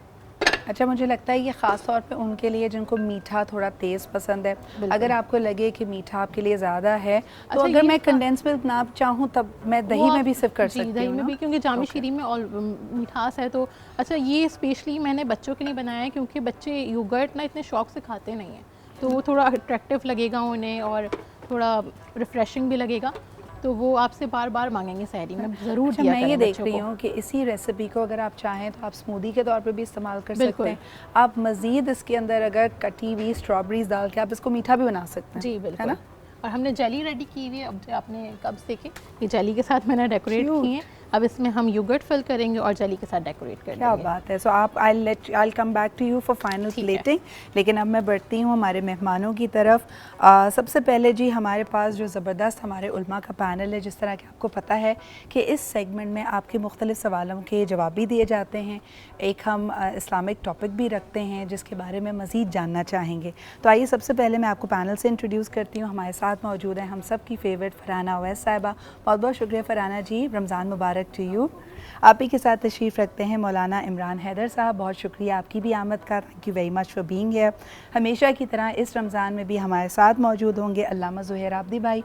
बहुत शुक्रिया ज़ुहैर भाई आपकी मौजूदगी का। Last but definitely not the least Aamir Mohammadi भाई भी हमारे साथ मौजूद हैं। आप सब के आने का शुक्रिया। फ़रहाना साहिबा, सबसे पहले गुफ्तगू का आगाज़ मैं आपसे करना चाहूँगी। जैसे ही अल्हम्दुलिल्लाह रमज़ान मुबारक का चांद हुआ तो हमने कहा कि जी अब शयातीन को जकड़ लिया गया है, माह सयाम आ गया है, रहमतों के दरवाज़े खुल गए। ये जो हम बात करते हैं इसका असल मफ़हूम क्या है कि किस तरह शयातीन को या शैतान को क़ैद कर लिया जाता है इस महीने में? बिस्मिल्लाहिर्रहमानिर्रहीम। अल्हम्दुलिल्लाह, अल्लाह ताला का बड़ा एहसान है कि एक बार फिर रमज़ानुल मुबारक जो है तमाम महीनों का सरदार महीना अपनी तमाम फ़यूज़ व बरक़ात और अपनी अज़मत और हुर्मतों के साथ हमारे लिए एक दफ़ा फिर हाज़िर है, साया फ़गन है हम पर। और अल्लाह रब्बुल इज़्ज़त ने एक बार फिर ये मौका अता किया है कि हम अपना जो है एहतसाब करें और उस तरह से एहतसाब करें जैसे कि अल्लाह रब्बुल इज़्ज़त ने हमें कहा कि ए ईमान वालों, तुम पर रोज़े फ़र्ज़ किए गए जैसे तुमसे पहले की उम्मतों पर फ़र्ज़ किए गए थे, ताकि तुम परहेज़गार बन जाओ। तो ये तो वो मफ़हूम है जो अल्लाह रब्बुल इज़्ज़त अपने बंदों से चाह रहे हैं कि तुम परहेज़गारी की तरफ आ जाओ, यानी तकवा की तरफ आ जाओ और वो काम करो जो अल्लाह को और उसके प्यारे हबीब मोहम्मद मुस्तफ़ा सल्लल्लाहु अलैहि वसल्लम को पसंद है, और वो तमाम काम छोड़ दो जो अल्लाह ताला को और उसके प्यारे हबीब मोहम्मद मुस्तफ़ा सल्लल्लाहु अलैहि वसल्लम को पसंद नहीं है। अब आपका ये कहना कि जो शयातीन के हवाले से, वो भी हमारे आका मोहम्मद सल्लल्लाहु अलैहि वसल्लम का इरशाद पाक है कि जब पहली रात होती है रमज़ानुल मुबारक की तो शयातीन और सरकश जो जन्नात हैं उनको जकड़ दिया जाता है, जन्नत के दरवाज़े खोल दिए जाते हैं, जहन्नम के दरवाज़े बंद कर दिए जाते हैं, और मनादी करने वाला ये ऐलान करता है कि ए नेकी करने वाले आ नेकी की तरफ और ए बदी करने वाले बुराई से बाज आ जा। तो गोया ये भी एक पैगाम हमें दिया जा रहा है, और फिर हमें ये भी बताया जा रहा है कि बेशुमार लोगों को हर रात अल्लाह रब्बुल इज़्ज़त जो हैं वो जहन्नुम की आग से निजात अता करते हैं। भाई ये बहुत खूबसूरत आपने बात की है, लेकिन मैं थोड़े से हमारे जो आजकल जेन ज़ी हैं उनके सवालों को आगे रखना चाहूँगी आपके, और तरह तरह के सवाल उठाए जा रहे होते हैं, कभी वो मीम के ज़रिए या कमेंट के ज़रिए सामने आते हैं। आमिर भाई आपके पास लेके आना चाहूँगी कि अगर शयातीन और शैतान क़ैद में है तो फिर अभी भी बुराइयाँ कौन करवा रहा है हमसे? बिस्मिल्लाहिर्रहमानिर्रहीम। सबसे पहले तो मैं दुआ करता हूँ कि अल्लाह ताला आपको इस गली की तकलीफ़ से निजात अता फ़रमाए और आपका जो सुखन है अल्लाह ताला उसमें तरक्की दे आफ़ियत के साथ। दूसरी गुजारिश ये है कि जैसा कि आपने फरमाया कि शयातीन बेशक, जैसा फ़रहाना आपा ने कहा कि नबी करीम सल्लल्लाहु अलैहि वसल्लम का फरमान बरहक़ है, और इस पर उलमाए कराम ने, मुहद्दिसीन ने तशरीहात लिखी हैं इसको समझने के लिए, लेकिन सब बिल आखिर नतीजतन ये बात लिखते हैं कि जैसा कि नबी अकरम ने फरमाया हमारा उस पर ईमान है, और ये चीज़ें उमूर गैबिया से और उमूर मुतशाबिहात से भी ताल्लुक़ रखती हैं। तो इसके बारे में हम ये नहीं कह सकते कि हमें नज़र क्यों नहीं आता। बिल आखिर अगर हम आज के सिनारियो में बात करते हैं तो एक तो वो शैतान है जो कि इब्लीस की ज़ुर्रियत से है, और कुरान करीम ने उनको भी शयातीन करार दिया है जो शैतान के दोस्त बनते हैं, शैतान के मददगार बनते हैं, जिसको शयातीन अल जिन्नी वल इंस से ताबीर किया गया है। यानी कुछ ऐसे जन्नात जो शयातीन होते हैं उनमें मोमिन भी होते हैं, नेकोकार जन्नात भी होते हैं, और कुछ ऐसे इंसान जिनमें नेकोकार भी होते हैं और शयातीन भी होते हैं। शैतान असल में कहते हैं जो अल्लाह की रहमत से दूर हो जाए, तो जो कोई भी अल्लाह की रहमत से दूर होगा वो शैतान का अहलकार बनेगा। अब वो जो सरकश शयातीन है उन्हें क़ैद की जाने का मतलब यह है कि उनका जो असर और नफूस की ताकत है वो महदूद कर दी जाती है। यानी वो बावजूद इसके कि होते हैं, जैसे एक नाग है जिसका जहर निकाल लिया गया है, अब वो अगरचे डस रहा है, फन फैला रहा है और डंग मार रहा है, लेकिन उसका असर नहीं हो रहा है क्योंकि उसका जो जहर है वो निकाला जा चुका है। तो यहाँ पर ये किया जाता है अल्लाह तबारक व तआला के सिफ़ात के मुताबिक, उसके जो तसर्रुफ़ात हैं उसके मुताबिक उसकी हिकमत जानती है किस तरह कि जो उलमाए किराम ने समझाया कि वो जो ऑन ऑफ का बटन है वो ऑफ़ कर दिया जाता है कि तुम्हारे असरात इनको मुतासिर नहीं कर सकते, क्योंकि रमज़ान की आमद के बाद अल्लाह की रहमतें जोश मार रही हैं। और हम देखते हैं कि वो लोग भी जो नमाज़ें नहीं पढ़ते, रमज़ान के आते ही वो मस्जिदों का रुख करते हैं, कल ईशा की नमाज में ऐसा समा था कि जुमेतुल मुबारक का गोया के मंजर हो। फिर एक और भी शैतान है जो शैतान से बड़ा मूजी और सबसे बड़ा सरकश है, वो इंसान का अपना नफ्स है। तो वो बहरहाल नफ्स तो आज़ाद होता है, तो उसको मारने के लिए फिर इंसानों ही की ज़रूरत होती है कि इंसान अपने जैसे जो इंसान हैं, जो शयातीन के मददगार हैं, उनको लगाम डालें। अच्छा, जिस तरह के अक्सर जब शयातीन का और ऐसी मखलूक़ात का ज़िक्र होता है जिनको ना हम देख पाते हैं, ना सुन पाते हैं, ना समझ पाते हैं, तो हज़रत सुलेमान अलैहिस्सलाम का अक्सर ज़िक्र किया जाता है। मौलाना इमरान साहब, आपसे जानना चाहूँगी, क्या ये बात सच है कि हज़रत सुलेमान अलैहिस्सलाम जिन्नात को, शयातीन को जकड़ लिया करते थे ज़ंजीरों में? बिस्मिल्लाहिर्रहमानिर्रहीम।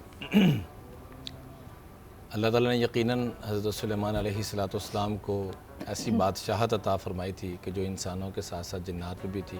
यकीनन उनकी हुकूमत उन पर भी थी और जिस तरह वो चाहते उसका तसर्रुफ़ करते अल्लाह के हुक्म के साथ। लेकिन जो आज का हमारा मौजू है उस हवाले से मैं कुछ गुजारिश करना चाहूँगा कि शैतान तो व तसव्वतु फ़ीही मरादतु शयातीन, शैतान तो जकड़ा गया। जैसे क़िबला ने फरमाया ना कि नफ्स उससे भी बड़ा इंसान का दुश्मन है जिसने शैतान को शैतान बनाया, उसका नाम है नफ्स। कुरान पाक में 3 तरह के नफूस का तज़किरा किया गया है। एक नफ्स अम्मारा, वमा उबरिउ नफ्सी इन्न नफ्स लअम्मारातुम बिस्सू, जो इंसान को गुनाहों की तरफ लेके जाता है। दूसरा नफ्स वो है ला उक़सिमु बियौमिल क़ियामा वला उक़सिमु बिन नफ्सिल लव्वामा, जो इंसान को एहसास दिलाता रहता है, मुलामत करता रहता है और फ़िक्र आखिरत की तरफ लेके जाता है। और तीसरा नफ्स है मुतमइन्ना, या अय्यतुहन नफ्सुल मुतमइन्ना। अल्लाह ताला हम सबको नफ्स मुतमइन्ना नसीब फरमाए। अम्मारा जो नफ्स है ये किस बुनियाद पर इंसान को तबाही और बर्बादी की तरफ लेके आता है, सूरह फजर में इसका तज़किरा किया गया है। फरमाया कि कल्ला बल्ला तुकरिमून अल यतीम, तुम्हारे अंदर 3 तरह की कमज़ोरियाँ हैं जिस वजह से तुम्हारा नफ्स ठीक नहीं हो रहा, और बावजूद इसके कि शैतान जकड़े भी जा रहे हैं, ये शैतानी असरात ख़त्म भी हो चुके हैं, फिर भी तुम सही रुख पे और सही सिमत में नहीं आ रहे। उसकी 3 बीमारियाँ कुरान ने ज़िक्र की हैं। कल्ला बल्ला तुकरिमून अल यतीम, एक तो तुम जो बेसहारा लोग हैं, जो बेवा लोग हैं, यतामा हैं, या ऐसी ख़वातीन जो मुतलक़ा हो चुकी हैं, मुराद है कि जिनका कुछ सहारा नहीं है, उनका तुम सहारा नहीं बनते। नंबर 2, अगर तुम खुद सहारा नहीं बन पा रहे, तुम्हारे पास नहीं गुंजाइश, वला तहाज़ुना अला तामिल मिस्कीन, कम से कम दूसरों को तरगीब तो दे सकते हो, ये भी कमज़ोरी आ गई। तीसरे नंबर पे जिस बीमारी की निशानदेही की है वतअकुलून तुरास अकल लम्मा, तुमने खाक दूसरों को तरगीब देनी थी या लोगों का इकराम करना था, जो तुम्हारे ज़िम्मे था कि विरासत को तकसीम करना, तुमने वो भी नहीं किया। ये 3 बीमारियों तुम वो भी खा पी गए। और इसकी बुनियादी वजह क्या कि वतुहिब्बूनल माला हुब्बन जम्मा, तुम्हारे दिलों में माल की मोहब्बत इतनी ज़्यादा आ चुकी है, वो तुम्हें तबाही और बर्बादी की तरफ लेके जा रही है। और उसका हल भी सूरह फजर में बता दिया कि फ़िक्र आखरत को सामने रखो। कल्ला इज़ा दुक्कतिल अर्ज़ु दक्कन दक्का वजा रब्बुका वल मलकु सफ़्फ़न सफ़्फ़ा वजीअ यौमइज़िन बिजहन्नम यौमइज़िन यतज़क्करुल इंसानु व अन्ना लहु ज़िक्रा यक़ूलु या लैतनी क़द्दमतु लिहयाती फ़यौमइज़िन ला युअज़्ज़िबु अज़ाबहु अहद वला यूसिक़ु वसाक़हु अहद या अय्यतुहन नफ्सुल मुतमइन्ना। यहाँ आके नफ्स मुतमइन्ना का ज़िक्र किया कि काश कि हमें भी कल अल्लाह कहे कि जब हम दुनिया से जाएँ तो नफ्स मुतमइन्ना को इस माह मुबारक में अल्लाह से मांगें कि अल्लाह की तरफ से ऐलान हो फ़दख़ुली फ़ी इबादी वदख़ुली फ़ी जन्नती, तुम मेरे नेक बंदों में शामिल हो, जो मेरी जन्नत में शामिल हो। सुभान अल्लाह।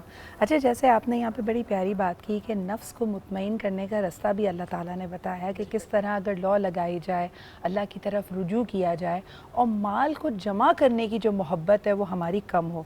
लेकिन ज़ुहैर भाई, आजकल हर शख्स क़िल्लत रिस्क, क़िल्लत दौलत का यहाँ पे एक तरह से गिला करता हुआ, कंप्लेन करता हुआ नज़र आता है। कुरान हकीम की तरफ अगर हम देखते हैं, किसी एक जगह भी अल्लाह ताला ने माल को जमा करने, बल्कि माल को जमा करने को तो बुरा करार दिया गया है, माल को खर्च करने को कहा गया है। क्या वजह है कि हम इस जगह पे थोड़े डगमगा गए हैं? ये हमारा नफ्स हमें उकसाता है माल को जमा करने के लिए, शैतान उकसाता है, और ख़ास तौर पे रमज़ान के महीने में भी हम कीमतों को डबल करके अपने माल ही को डबल करना चाहते हैं, नेकियों के डबल करने की बात बहुत पीछे रह जाती है। बिस्मिल्लाहिर्रहमानिर्रहीम। एक तो सबसे पहले बहुत खूबसूरत मेरे दोनों भाइयों ने वजाहत कर दी शैतान की, इसी बात को मैं आगे बढ़ाऊँगा। बाज़ जगह हम अल्लाह के बाज़ पैगाम को अपनी मर्ज़ी के मुताबिक मोल्ड कर लेते हैं, या समझ लेते हैं या मोल्ड कर लेते हैं। अल्लाह ने कहा, जैसे रसूल ने फरमाया, दोनों उलमा ने आपके सामने बयान किया कि शैतान को क़ैद कर दिया जाता है, तो हम ये समझते हैं कि जी शैतान क़ैद हो गया, अब हम जो कर रहे हैं वो दीन है, ये हमने मोल्ड कर लिया। इसकी एक मिसाल मैं कुरान की आयत से दूँ। कुरान में कहा है वल्लाहु यहदी मन यशा, अल्लाह जिसकी चाहता है हिदायत करता है। तो अब हर गुमराह आदमी ये कहे कि साहब अल्लाह चाहता ही नहीं कि मेरी हिदायत करे, ये अपने मोल्ड करना हदीस को या आयत को मोल्ड करना हमारा। लेकिन अल्लाह ने यह भी कहा उसके आगे मुतअद्दिद मकामात पर कि अल्लाह जालिम की हिदायत नहीं करता, अल्लाह फासिक की हिदायत नहीं करता, अल्लाह काज़िब की हिदायत नहीं करता। तो हमें ये हमारी ज़िम्मेदारी है कि हम जुल्म, फिस्क और किस्ब से दूरी इख्तियार करें, फिर अल्लाह हमें रास्ता दिखाएगा। अच्छा सुहेल भाई, इसी बात से एक जो हमारे यहाँ बड़ा कॉमन किसी भी फॉरवर्ड के साथ एक बात आती है, यानी ख़ास तौर पे अगर कोई दीनी बात की जा रही है, कोई अच्छी नसीहत की जा रही है, फरहान आपा आखिर में लोग देख देते हैं कि आपको शैतान रोकेगा इसको आगे बढ़ाने से, लेकिन आप ज़रूर इसको बढ़ाइए। तो ये क्या बात हुई? भाई वो व्यूज़ के लिए होता है, जो सच्ची बात है, ताकि ज़्यादा से ज़्यादा लोग देख लें और भाई वो ये सोचें, ऐसा ना हो कि हम गुनाहगारों में शामिल हो जाएं, तो वो ये सोच के उस पैगाम को आगे पहुंचा देते हैं। लेकिन बहरहाल बात यही है कि रसूल पाक सल्लल्लाहु अलैहि वसल्लम का इरशाद पाक भी यही है कि तुम में से बेहतरीन वही लोग हैं जो अच्छी बात को सुनते हैं और आगे उसको बढ़ा देते हैं। और रसूल पाक की बातों को आगे पहुंचाना तो बहुत ही ज़्यादा, उसमें तो रसूल पाक ने फरमाया कि वो सरसब्ज़ व शादाब रहे जो मेरी बातों को आगे पहुंचाने वाला है। तो बेशक हमें अच्छी बातों को आगे पहुंचाना चाहिए, लेकिन ये भी सोचना चाहिए कि जो बातें उन्होंने लिखी हैं उसकी थोड़ी हम तहकीक कर लें, क्योंकि बहुत दफ़ा ऐसा होता है कि ये जो अच्छी बातों को ये व्यूज़ के लिए या रेटिंग के लिए लोग लिख देते हैं, बहुत दफ़ा ऐसा मैंने चेक किया है कि वो हदीसें सही नहीं होती, या उनमें जो अल्फाज इस्तेमाल किए जाते हैं वो उसमें तकद्दुस और वो हुर्मत नहीं होती जो कि रसूल पाक सल्लल्लाहु अलैहि वसल्लम के नाम के साथ होनी चाहिए। यानी जिस अंदाज में जी बिल्कुल। तो इसलिए जो भी बात आप आगे बढ़ा रहे हैं पहले खुद भी तहकीक कर लें कि क्या ये सही है या नहीं है। बिल्कुल सही। अच्छा जी, एक कॉलर हमारे साथ है, आइए उनकी बात सुन लेते हैं। हेलो, अस्सलाम वालेकुम। वालेकुम अस्सलाम। सिद्रा सरबत बात कर रही हूँ। पहली जनवरी के बाद आज बात हो रही है, कैसी हो तुम? देखिए, पहले वो साल की शुरुआत थी, आज रमज़ान की शुरुआत है। आपको रमज़ान बहुत बहुत मुबारक हो। तो आपको भी बहुत बहुत मुबारक हो, दुआओं में याद रखिएगा। मैं कह रही थी कि कहते हैं कि शैतान रमजान में बंद होता है, अल्लाह ताला बंद कर देते हैं, तो फिर ये जो बाहर जब लोग निकलते हैं गुस्से में एक दूसरे से लड़ाई है वो, तो उनको फिर गुस्सा क्यों आता है? शैतान बहकाता है ना जब शैतान बंद है। बिल्कुल सही, बहुत बहुत शुक्रिया सरवत जी। यही बात ज़ेर बहस है यहाँ पे, हम उलमा इकराम की भी इस पे राय ले रहे हैं। एक और कॉलर हमारे साथ हैं, आइए उनकी भी बात सुनते हैं। हेलो, अस्सलाम वालेकुम। वालेकुम अस्सलाम जनाब जी, कौन सा आप कहाँ से बात कर रहे हैं? मैं सिद्दीकी बात कर रहा हूँ गुलिस्तान जौहर से। जी जी, फरमाइए। ये हमने तो ये सुना है कि रमज़ान आता है तो शैतान जो है वो बंद कर दिए जाते हैं, लेकिन हम ये देख रहे होते हैं कि लोग जो हैं वो मुनाफाखोरी भी कर रहे हैं और जो जादू टोने भी कर रहे हैं, एक दूसरे के खिलाफ गिबतें। और देखिए, असल में सबसे ज़्यादा बुरी चीज़ तो ये है कि जादू टोना तो कुफ्र है, लेकिन लोग इसमें क्यों मुब्तला हैं? क्या वजह है? रमज़ान के आने के बावजूद भी चीज़ें ख़त्म नहीं होती। ठीक है जी, बेहतरीन सवाल है आपका, बहुत बहुत शुक्रिया कॉल करने के लिए। इमरान भाई, अगर ये सवाल मैं आपके पास लेके आऊँ कि जिनका अक़ीदा अनफॉर्चुनेटली या जिनका ईमान इतना कमज़ोर होता है कि वो इस तरह के शैतानी अमलियात में मुलव्वस होते हैं, क्या उनके अमल ज़ाया हो जाते हैं, उनमें तासीर नहीं होती इस महीने के दौरान? ये हमारे कॉलर का सवाल था। देखिए, जादू करना या करवाना दोनों को हराम करार दिया है, बल्कि इंसान कुफ्र तक चला जाता है कि अगर उस शैतान की इस हद तक वो मानने की तरफ जा रहा है, क्योंकि एक रहमान ने तालीम दी है, एक शैतान ने तालीम दी है, तो वो रहमान की तालीम छोड़ के उस तरफ जा रहा है, चाहे वो रमज़ान में जाता है या रमज़ान के बगैर जाता है, दोनों सूरतों में ये हराम है, इससे बचना चाहिए। अलबत्ता हमने आज ना हर बीमारी को अपनी गफलत, अपनी सुस्ती और अपनी जिसे कहते हैं नॉन प्रोफेशनल होकर हमने वो सारा कुछ डाल दिया जादू टूने के ऊपर। अल्लाह का वास्ता है, अब कोई नफ्सियाती मरीज़ है उसको भी जादू टूने, अब जिसके पास लेके जा रहे हैं मुमकिन है उस बेचारे को सूरह फातिहा भी ना आती हो। यहाँ पर अब जिसके पास लेके जा रहे हैं मुमकिन है उसको सूरह फातिहा भी ना आती हो और दीन के बुनियादी चीज़ें पूछी जाएँ वो ना आती हो। लफ्ज़ कुरान का लफ्ज़ी तर्जुमा क्या, शायद ये भी ना आता हो। कुरान से उसने क्या इलाज करना है? कुरान का लफ्ज़ी तर्जुमा जिसे बार बार पढ़ा जाए, मुसलमान का लफ्ज़ी तर्जुमा जिससे हर एक को सलामती पहुँचे। अब वो बेबुनियाद, ना दीन उनके पास ना दुनिया उनके पास, कोई इलाज नहीं कर सकते। इसलिए हदीस पाक में आता है मेरी उम्मत के ऊपर एक वक्त आएगा कि मेरी उम्मत के लोग खुद भी गुमराह होंगे, खुद भी नुकसान उठाएंगे, दूसरों का भी नुकसान करेंगे। पूछे कि या रसूल अल्लाह वो कैसे? फरमाया अफ्तौ बिगैर इल्मिन दल्लु व अदल्लु, बग़ैर इल्म के उनके पास इल्म नहीं होगा और वो फतवा जात जारी फरमाएंगे, खुद भी डूबेंगे, दूसरों का भी कबाड़ा करेंगे। इमरान भाई, इसी बात को आगे ले जाते हुए एक छोटा सा सवाल ज़ुहैर भाई से, फिर मैं असद की तरफ आऊँगी। बहुत शुक्रिया असद आपकी मौजूदगी का। अस्सलाम वालेकुम, रमज़ान मुबारक। आपका भी बहुत शुक्रिया, रमज़ान मुबारक। बस आपके पास आते कलाम के लिए ज़ुहैर भाई, जो यहाँ पे गुफ्तगू हो रही थी और उन्होंने कहा कि अमलियात में भी लोग होते हैं, नज़र का भी हवाला देते। एक बड़ा गलत जुमला जो लोग इस्तेमाल करते हैं, वो कहते हैं जी जादू और नज़र बरहक है।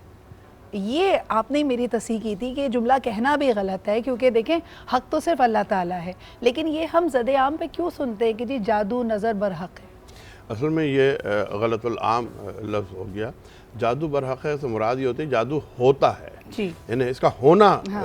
सही है कि जादू होता है, टोना होता है, ये एग्जिस्ट करता है। यानी बरहक है से मुराद ये नहीं है कि उसका करना हक है, बल्कि उसका एग्जिस्ट करना हक है। बिल्कुल। आप बहुत से लोग कहते हैं मैं जादू वादू कोई चीज़ नहीं होती, लेकिन होती है।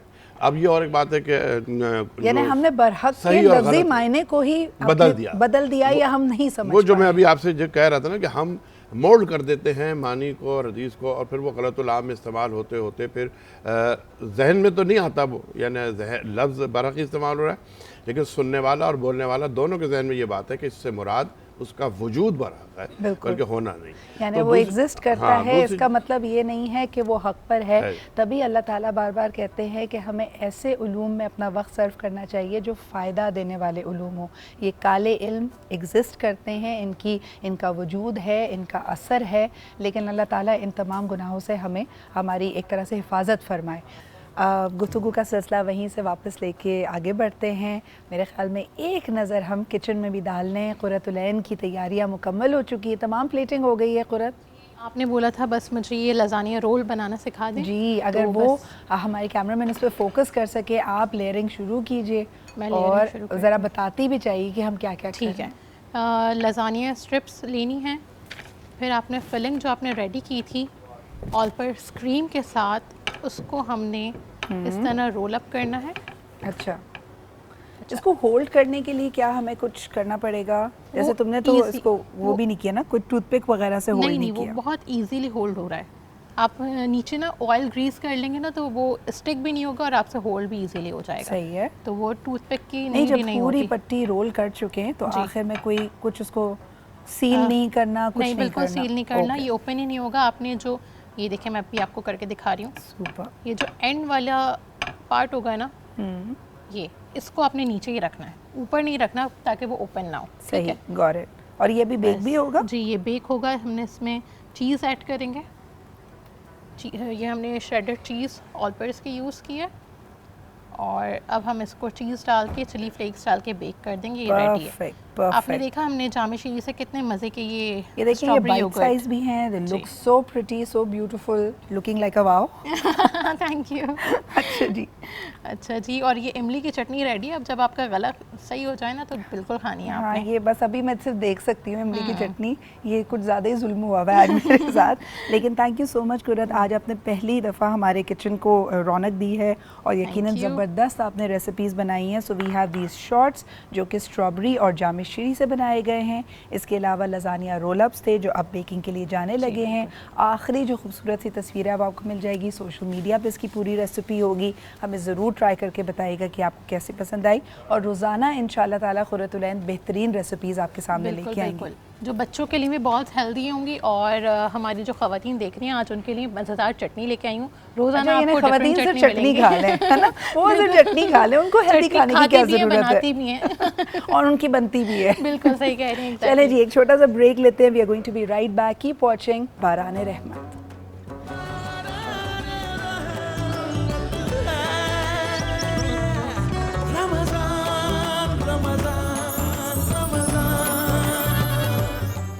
जी जनाब, welcome back after the break. और यहाँ पे ज़िक्र किया जा रहा था और आज का हमारा जो टॉपिक है कि अल्लाह ताला का हम पे ख़ास फजल होता है कि इस माह सियाम में ना सिर्फ हम नेकियां कर सकते हैं, अपने गुनाहों की इस्तग़फ़ार कर सकते हैं, अल्लाह ताला की रहमत के दरवाज़े खुले होते हैं, लेकिन साथ साथ हमें ये भी इंदिया दिया जाता है कि इस बोझ को हमारे लिए आसान कर देने के लिए शयातीन को जकड़ लिया जाता है, जिसके हवाले से अगर आपके जहन में सवाल हैं तो ज़रूर हमें कॉल करके बताइए।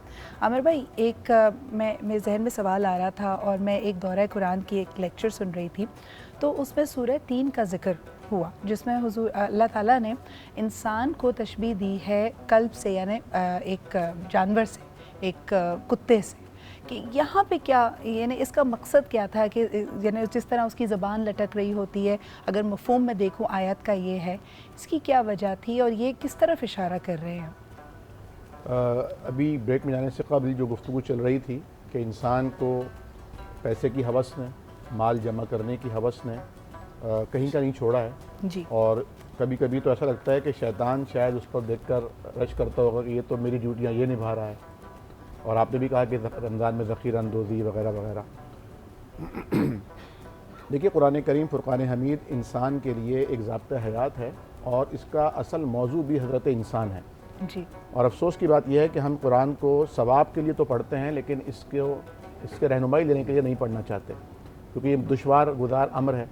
कुरान करीम में जिसकी मिसाल दी है वो ये कि जिस तरह कुत्ता है कि वो भाग रहा हो या बैठा हुआ हो, हाँप रहा होता है, और उसे कुछ दे दिया जाए या ना दिया जाए फिर भी वो उसके पीछे लपक रहा होता है।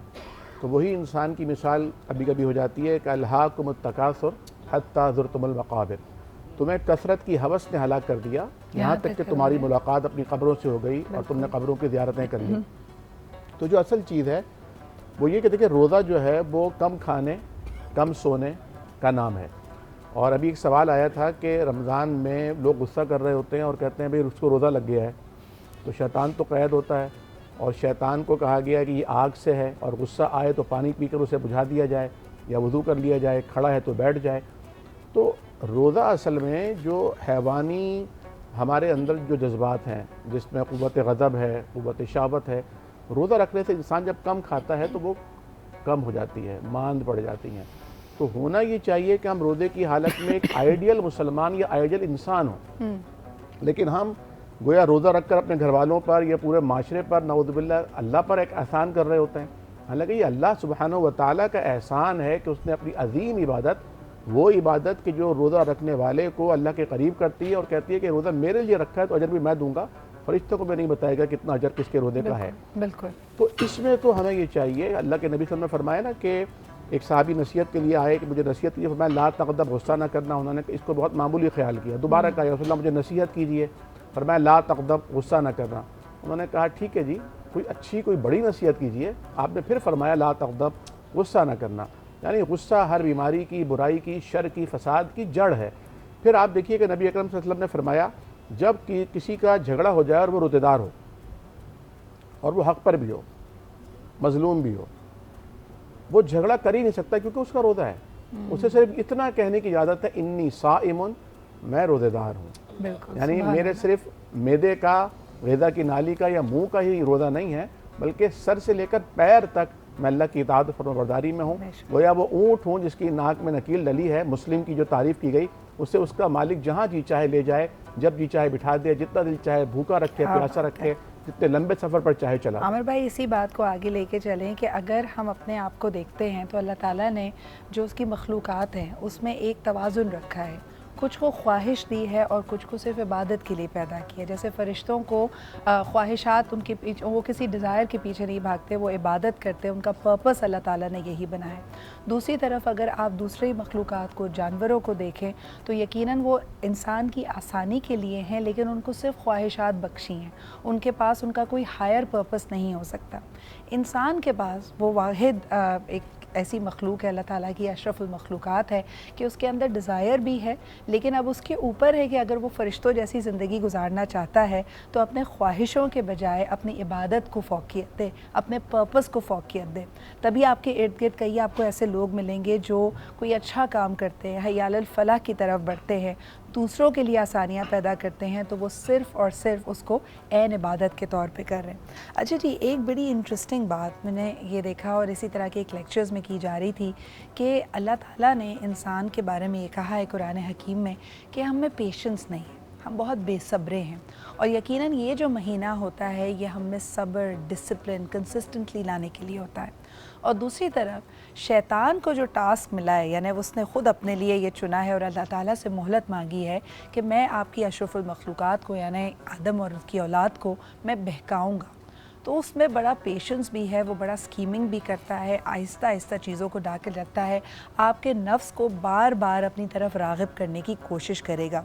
लेकिन इमरान भाई जानना चाहेंगे कि जहाँ इतनी सारी बुराइयाँ हमारे इर्द गिर्द है, वो कौन सी एक ऐसी चीज़ है जो शैतान को सबसे ज़्यादा खुश कर देती है जब इंसान वो गुनाह या वो गलती करता है?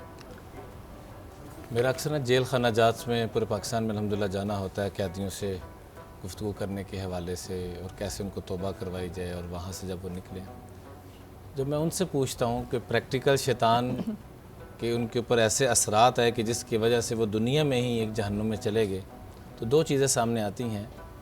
एक गुस्सा करना, क्योंकि आका अलैहिस्सलातु वस्सलाम ने फरमाया कि जो गुस्सा करता है तो वो गोया कि पूरे दीन को एक तरफ कर देता है, क्योंकि जो नरमी से महरूम कर दिया गया वो तमाम खैरों से महरूम कर दिया गया। मन हुरिमा मिनर रिफ़्क़ हुरिमल खैर कुल्ला, जिसके पास नरमी नहीं उसके पास कुछ भी नहीं है। तो गुस्सा करने से, उसी गुस्से में आके बंदा तलाक जब देता है, इस पे शैतान इतना खुश होता है कि तुमने वाकई मेरा चेला होने का हक़ अदा कर दिया। तो वो भी बुनियाद गुस्से से ही निकलती है। अल्लाह ताला के नापसंदीदा अमलों में से कमल, ये नापसंदीदा जो अल्लाह ने इजाज़तें दी हैं अमाल की, उनमें से ये अमल है। अब गज़ुल हलाल इलल्लाहि हुवा तलाक़, यानी हलाल में से सबसे मबगूज़ चीज़।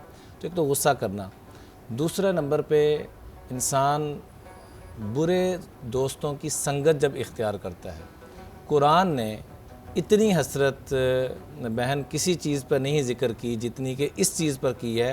पूरे कुरान पाक में तकरीबन 9 मरतबा हसरत का लफ्ज़ आया है, वैलुन या वैलता या लईतनी, लेकिन डबल हसरत पूरे कुरान पाक में सिर्फ एक दफ़ा आई है और वो बुरी संगत के ऊपर है। या वैलता लईतनी लम अत्तखिज़ फुलानन खलीला। बिल्कुल सही। तो बुरी संगत से, बुरे दोस्तों से बचा जाए, यही इंसान को सहाबा इकराम सोहबत से बने हैं। आका अलैहिस्सलाम की सोहबत में बैठे, किधर से किधर पहुँच गए। अच्छा, इससे एक लीड क्वेश्चन जहन में आता है और ज़ुहैर भाई मैं आपके पास लेके आना चाहूँगी। हम हमेशा कहते हैं कि अच्छाई बिल आखिर बुराई पे गालिब आ जाती है, लेकिन जब हम संगत की बात करते हैं तो अगर 4 लोग ऐसे हैं जिनका ईमान कमज़ोर है या वो किसी गलत तरह की चीज़ों में मुलव्वस हैं, तो एक अच्छा इंसान जाकर उनके रंग में क्यों रंग जाता है और इस बात की हमें कम प्रोपेंसिटी क्यों नज़र आती है कि वो एक अच्छा शख्स उन 4 के भी दिल बदल दे? ये इसका इन्हिसार इंसान के अपने ज़ात पर और अपने यकीन और अपने ईमान पर होता है कि वो किसी महफ़िल में जाकर उस महफ़िल पर हावी हो जाता है या उस महफ़िल को अपने ऊपर हावी कर लेता है। सही। असल चीज़, अभी आप शैतान की बात कर रही थी, मौलाना ने भी बयान फरमाया, तो एक आयत कुरान की जो शैतान बहकाता है, मैं उसके लिए आयत पेश करूँ। उसने एक लफ्ज़ कहा था, अगर हम उसको समझ जाएँ तो शायद हम बहुत हद तक अपने आप को कंट्रोल कर सकें। जब उसने बहकाने की बात की तो उसने कहा लउज़य्यनन्ना लहुम फिल अर्ज़, मैं ज़मीन को पुरज़ीनत बनाऊँगा, चमका के, दिखा पॉलिश करके, मेकअप करके, यानी ऐसे कि रंगीनी पैदा करके इंसान उस रंगीनी में खो जाता है, उस चमक धमक में खो जाता है, उसमें महसूर हो जाता है और इसलिए इंसान गुमराह हो जाता है। बिल्कुल। अगर सादगी इख्तियार कर ले इंसान और ये समझ ले कि ये चमक धमक जो है ये आर्जी है, ये हकीकी नहीं है। बिल्कुल। तो इसी का जवाब दूसरे मकाम पर हज़रत मूसा के वाक़े से मिलता है, वो बहुत तवील हो जाएगा कि आप देखें कि वो जो जादूगर थे, वो जादूगर पहले ही राउंड में हार गए। सही। क्यों हार गए? वो पहले राउंड में उन्होंने हार क्यों मान ली? इतने बड़े बड़े जादूगर थे दुनिया से, अपने मुल्क से वो लेके जमा किए। सिर्फ बात ये थी कि मूसा ने सूरत नहीं बदली थी, सीरत बदली थी। सुभान अल्लाह, सुभान अल्लाह। अच्छा, यही सवाल अगर मैं ख़वातीन के हवाले से करना चाहूँ, फरहाना आपा, कहा जाता है, रिवायतों में हमें मिलता है कि जब ख़वातीन जिनको अल्लाह ताला बख्शेगा, इनाम व इकराम से नवाजेगा और वो जन्नत में मुकीम होंगी, तो एक जन्नत पे रहने वाली ख़ातून एक दिन में 99 दफ़ा अपने लिबास तब्दील करेगी। यानी आजकल भी आप देखिए ख़वातीन को बड़ा शौक़ होता है कि बेहतरीन कपड़े, ज़ेवर, आराइश उनके पास हो, लेकिन वो अल्लाह ताला ने शायद ये मिसाल भी इसलिए दी है, ये रिवायतों में मिलता है ताकि आप लॉन्ग टर्म सोचें, आप वो अबदी ज़िंदगी की तैयारी करें। ज़िंदगी में कौन सा ऐसा अमल है ख़वातीन का जिससे अल्लाह ताला भी नाराज़ होते हैं और आपके ख़्याल में शैतान सबसे ज़्यादा खुश होता है? देखिए, ख़वातीन वैसे आजकल जो काम कर रही हैं उनमें से बहुत सारे ऐसे काम हैं जो कि नहीं उनको करने चाहिए। और जब हम बात करते हैं ये तमाम ख़ामियों की, जो भी हम बात कर रहे हैं, जो अखलाकी ख़ामियाँ हैं, जैसे इस पर ज़िक्र हुआ कि गुस्से के हवाले से जो बहुत ज़्यादा ख़राबियाँ पैदा हो रही हैं, अगर ख़वातीन ये सोच लें कि हमने दीन की जो तालीम हासिल की है, जैसे कि कहा गया कि एक औरत को पढ़ा देना है, ख़ानदान को पढ़ा देना है, तो अगर वो ख़वातीन बच्चों की तरबियत पूरी तवज्जो के साथ इस तरह से करें कि हमने उनको तरबियत इस तरह से करनी है कि ये एक अच्छे इंसान बनेंगे, अच्छे मुसलमान बनेंगे, ताकि ना सिर्फ घर का माहौल अच्छा हो बल्कि माशरे में खूबसूरती नज़र आए। तो वो तमाम चीज़ें तभी हो सकती हैं जब हर औरत जो है वो दीन की तालीम को हासिल करे। हमारे यहाँ भी क्या हो रहा है कि दुनियावी तालीम पर बहुत ज़्यादा तवज्जो दी जाती है और दीन की तालीम को बहुत ही ज़्यादा, जिसे कहते हैं ना, अहमियत नहीं दी जा रही जैसे कि होनी चाहिए। हो क्या रहा है उससे कि आप माल और दौलत तो कमा लेते हैं उस इल्म से जो आप दुनियावी तालीम हासिल कर रहे होते हैं, लेकिन आप अपनी अखलाक को, अपने किरदार को संवार नहीं पाते, क्योंकि वो आपकी तरबियत दीन से ही होती है। जब आप अच्छी तरबियत घर से लेके आएंगे और घरों में अगर दीन का माहौल होगा तो यकीनन फिर आपके अंदर सादगी भी होगी, आप गुस्से से भी परहेज़ करेंगे, आप नरमी भी इख्तियार करेंगे, आपको छोटे बड़े से बात करने की तमीज़ भी होगी और आप एक महज़्ज़ब अंदाज़ में और अपनी हदूद में रहते हुए काम करेंगे। तो जब ये तमाम चीज़ें आप करेंगे तो यकीनन अच्छाई नज़र आएगी। और फिर यही चीज़ें लेके जब लड़कियाँ आगे जाती हैं दूसरे घरों में, यानी जब उनका अपना घर होता है और वो फिर औलाद की तरबियत करती हैं, तो ये अच्छाइयाँ उनकी औलाद में नज़र आएंगी। तो बहुत सारी खामियां हैं, मैं किसी एक एक को क्या बताऊं, जिसमें दिखावा बहुत नुमायाँ हो गया आजकल ख़वातीन में। अगर वो सादगी को थोड़ा इख्तियार करें, और ठीक है, अच्छी बात है, संवरना सजना चाहिए, लेकिन इतना ज़्यादा इस पर पैसा ना लुटाएं कि जो शोहरों की तनख्वाहें हैं वो 80% जो है वो सिर्फ आपके लिबास पर, जेवर पर और दिखावे पर चली जाए। फरहाना पर भी यहाँ पे जिक्र नज़र का हो रहा था पहले ज़माने में, बल्कि हुजूर अकरम सल्लल्लाहु अलैहि वसल्लम ने जब पड़ोसियों के हुकूक से हमें आगाह किया तो कहा, या तो तुम्हारे घर में जिन नेमतों का नुज़ूल हो रहा हो उसको अपने पास पड़ोस में लोगों के साथ बांटो, अगर नहीं बांट सकते तो किसी की दिल आज़ारी ना हो, और इस हवाले से अगर तुमने कोई फल खाया है तो उसके छिलके तक बाहर ना फेंको। लेकिन on the other hand Imran भाई, इस वक्त नज़र ये आता है कि मैं अपनी नेमत, अल्लाह ताला ने जो नेमत मुझे बख्शी है उससे पूरी तरह महजूज ही नहीं हो रही जब तक मैं 4 लोगों को उसको बताना दूँ, उसकी तस्वीर सोशल मीडिया पे ना डाल दूँ। ये आपके ख्याल में ये जो रविश है ये यकीनन नज़र को, नज़र बद को तो हमारी तरफ राग़िब करती है, लेकिन क्या अल्लाह ताला इससे नाराज़ होता है? आका अलैहिस्सलातु वस्सलाम के पास एक यहूदी आए, अपना बच्चा तलाश करते करते ना बड़े परेशान थे। एक सहाबी वहाँ बैठे तो उन्होंने उनको परेशान देखा तो हुजूर को अर्ज़ किया कि या रसूलल्लाह फ़लाँ जगह शुहदा के बच्चे जहाँ खेल रहे हैं वहाँ वो बच्चा भी खेल रहा है। तो वो खुशी से ना भागा अपने बच्चे को ले। आपने में ठहर दो, बच्चे को गले मत लगाना, प्यार मत देना, अपनायत मत देना। मफ़हूम ये था कि वहाँ जो यतीम बच्चे बैठे हुए हैं उनको वो देखकर जो दुख होगा, ख़तरा है कि तुम्हारा बच्चा भी कहीं यतीम ना हो जाए। इसलिए अगर तो नेमतें हमारे पास रब ने में दी हैं तो हदीस पाक के अल्फाज हैं कि अपनी नेमतों को पूरा करने में छुपाने से अल्लाह की मदद हासिल करो। नेमत को छुपा लोगे तो अल्लाह की मदद तुम्हारे साथ आ जाएगी। उसको सोशल कर दोगे।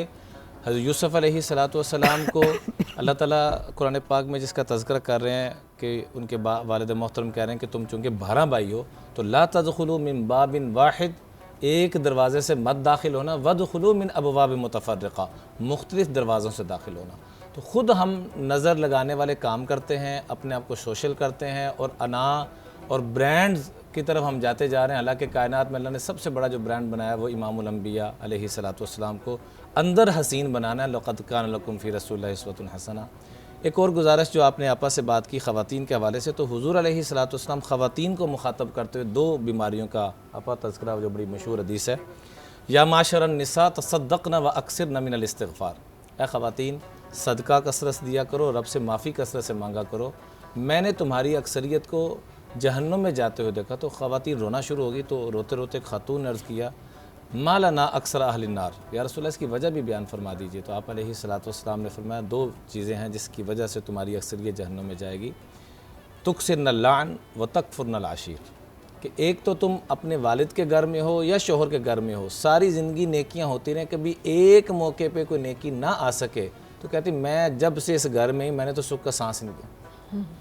हालांकि अल्लाह की कसम, मर्द जितना भी थका हो, टूटा हो, चाहे वो बाप की सूरत में है, चाहे वो भाई बेटा शोहर की जिस सूरत में भी है, सिर्फ घर से इन रिश्तों से प्यार अपनाइत मिल जाए, वो दोबारा से हिम्मत वाला बन के अगले दिन से डबल मुशक्क़त करने के लिए तैयार हो जाता है। सिर्फ ये नाशुक्री का जुमला घरों को तोड़ रहा है। और दूसरे नंबर पर जब गुस्सा में आ जाती हो तो लान तान बद दुआएँ करना शुरू कर देती हो, इससे बचो। और आखिर में हज़रत फ़ातिमा की 3 बातें 3 सेकंड में अर्ज़ करके बात को ख़त्म करना चाहूँगा कि सारी ज़िंदगी जैसे वालदा की खिदमत की वैसे अपनी सास की खिदमत की। नंबर 2, अपने खामिन से कभी किसी चीज़ का मुतालबा नहीं किया। और नंबर 3, अपने बच्चों को हमेशा अपने शोहर यानी बच्चों के बाप के साथ जोड़ा। ये 3 खूबियाँ अगर ख़वातीन अपने अंदर ले आएँ तो जन्नत का नमूना बन सकता है। सुभान अल्लाह, बहुत बहुत शुक्रिया इमरान भाई। इसी में आमिर भाई आखिरी चंद लम्हात हैं शो के, तो आपकी तरफ भी लाना चाहोगी गुफ्तगू को। आप क्या समझते हैं कि कोई ऐसी सलाह, कोई ऐसी नसीहत, क्योंकि ये माह मुबारक हमें तोहफ़े में मिला है, इसकी जो बरक़ात है, इसकी जो फजीलतें हैं, हम ज़्यादा से ज़्यादा समेट सकें, कोई सलाह जो आप देना चाहें लोगों को? 3 औक़ात का आजकल बहुत तज़किरा किया जा रहा है अमूमन, कि एक तो सहर के वक्त 1 घंटे निकाल लीजिए, क्योंकि कुरान करीम ने कहा है वबिल असहार हुम यस्तग़फ़िरून, सहर का वक्त जो है वो बहुत गनीमत है और अल्लाह ताला उस वक्त दुआएं कबूल करता है। दूसरा, अफ्तार से 1 घंटे कबल का वक्त बहुत कीमती वक्त है, इस मौके पर जो दुआ मांगी जाए अल्लाह कबूल फरमाता है। और तीसरा वक्त जो है फजर के बाद 1 घंटा इशराक तक का, वो बड़ा कीमती वक्त है। और जो अपनी जगह पर बैठकर फजर के बाद से अस्कार करता रहे और फिर इशराक पढ़ कर उठे तो वो इस तरह लौटता है कि गोया उसने हज किया है, उम्रा किया है। तो बड़ी सादत की बात है। ये 3 घंटे भी अगर हम निकाल लें इबादत के लिए, बाकी सारा काम दुनिया के लिए करें, फ़ैज़ा फ़रग़ता फ़नसब, और जब आप फारिग हो जाएं तो फिर लौट आएँ अपने रब की तरफ, इला रब्बिका फ़रग़ब। बिल्कुल। सुहेल भाई, एक छोटा सा सवाल आपके लिए भी। हमें आजकल गुस्सा आता है तो हम सारा इल्ज़ाम उस इबादत पे कर देते हैं जिसकी सादत हमें मिल रही है, कि रोज़े की वजह से गुस्सा आ रहा है। हमें वैसे ही गुस्सा आता है, हमारा नफ्स कमज़ोर है या वाकई भूख और प्यास हमसे बर्दाश्त नहीं हो रही है? कुछ लोगों में तो ये है कि वो कमज़ोर जिस्मानी तौर पर कमज़ोर होते हैं, तो जब वो जिस्मानी तौर पर कमज़ोर होते हैं तो भूख और प्यास में उनका कंट्रोल कुछ लोगों पे। लेकिन ज़्यादातर हम अपने नफ्स पे कंट्रोल नहीं करते और हम अपने फ्रस्ट्रेशन को फिर इस तरह से निकालते हैं, जो हमारी नाकामियाँ, जो हमारी और दूसरे जो मसाइल हैं, उसको फिर हम गुस्से की सूरत में। बिल्कुल। बहुत बहुत शुक्रिया ज़ुहैर भाई, आमिर भाई, इमरान भाई और फरहाना आपा हमारे साथ मौजूद थे। देखिए जी, पूरा महीना अल्लाह ताला हमें देता है, बोनस में 7 दिन ज़्यादा, क्योंकि कहा जाता है, साइंटिफिकली प्रूवन है कि किसी भी अच्छी आदत को अपनाने के लिए, डिसिप्लिन या कंसिस्टेंसी लाने के लिए 21 दिन तक उस काम को कीजिए तो आपके अंदर वो आदत बन के आ जाएगी।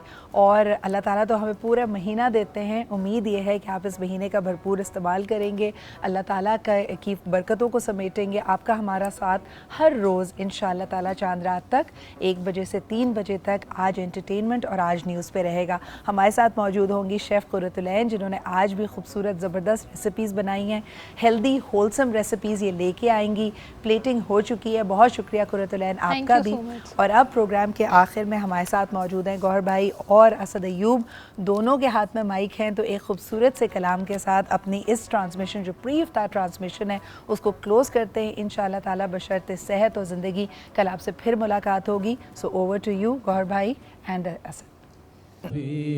सबसे बाला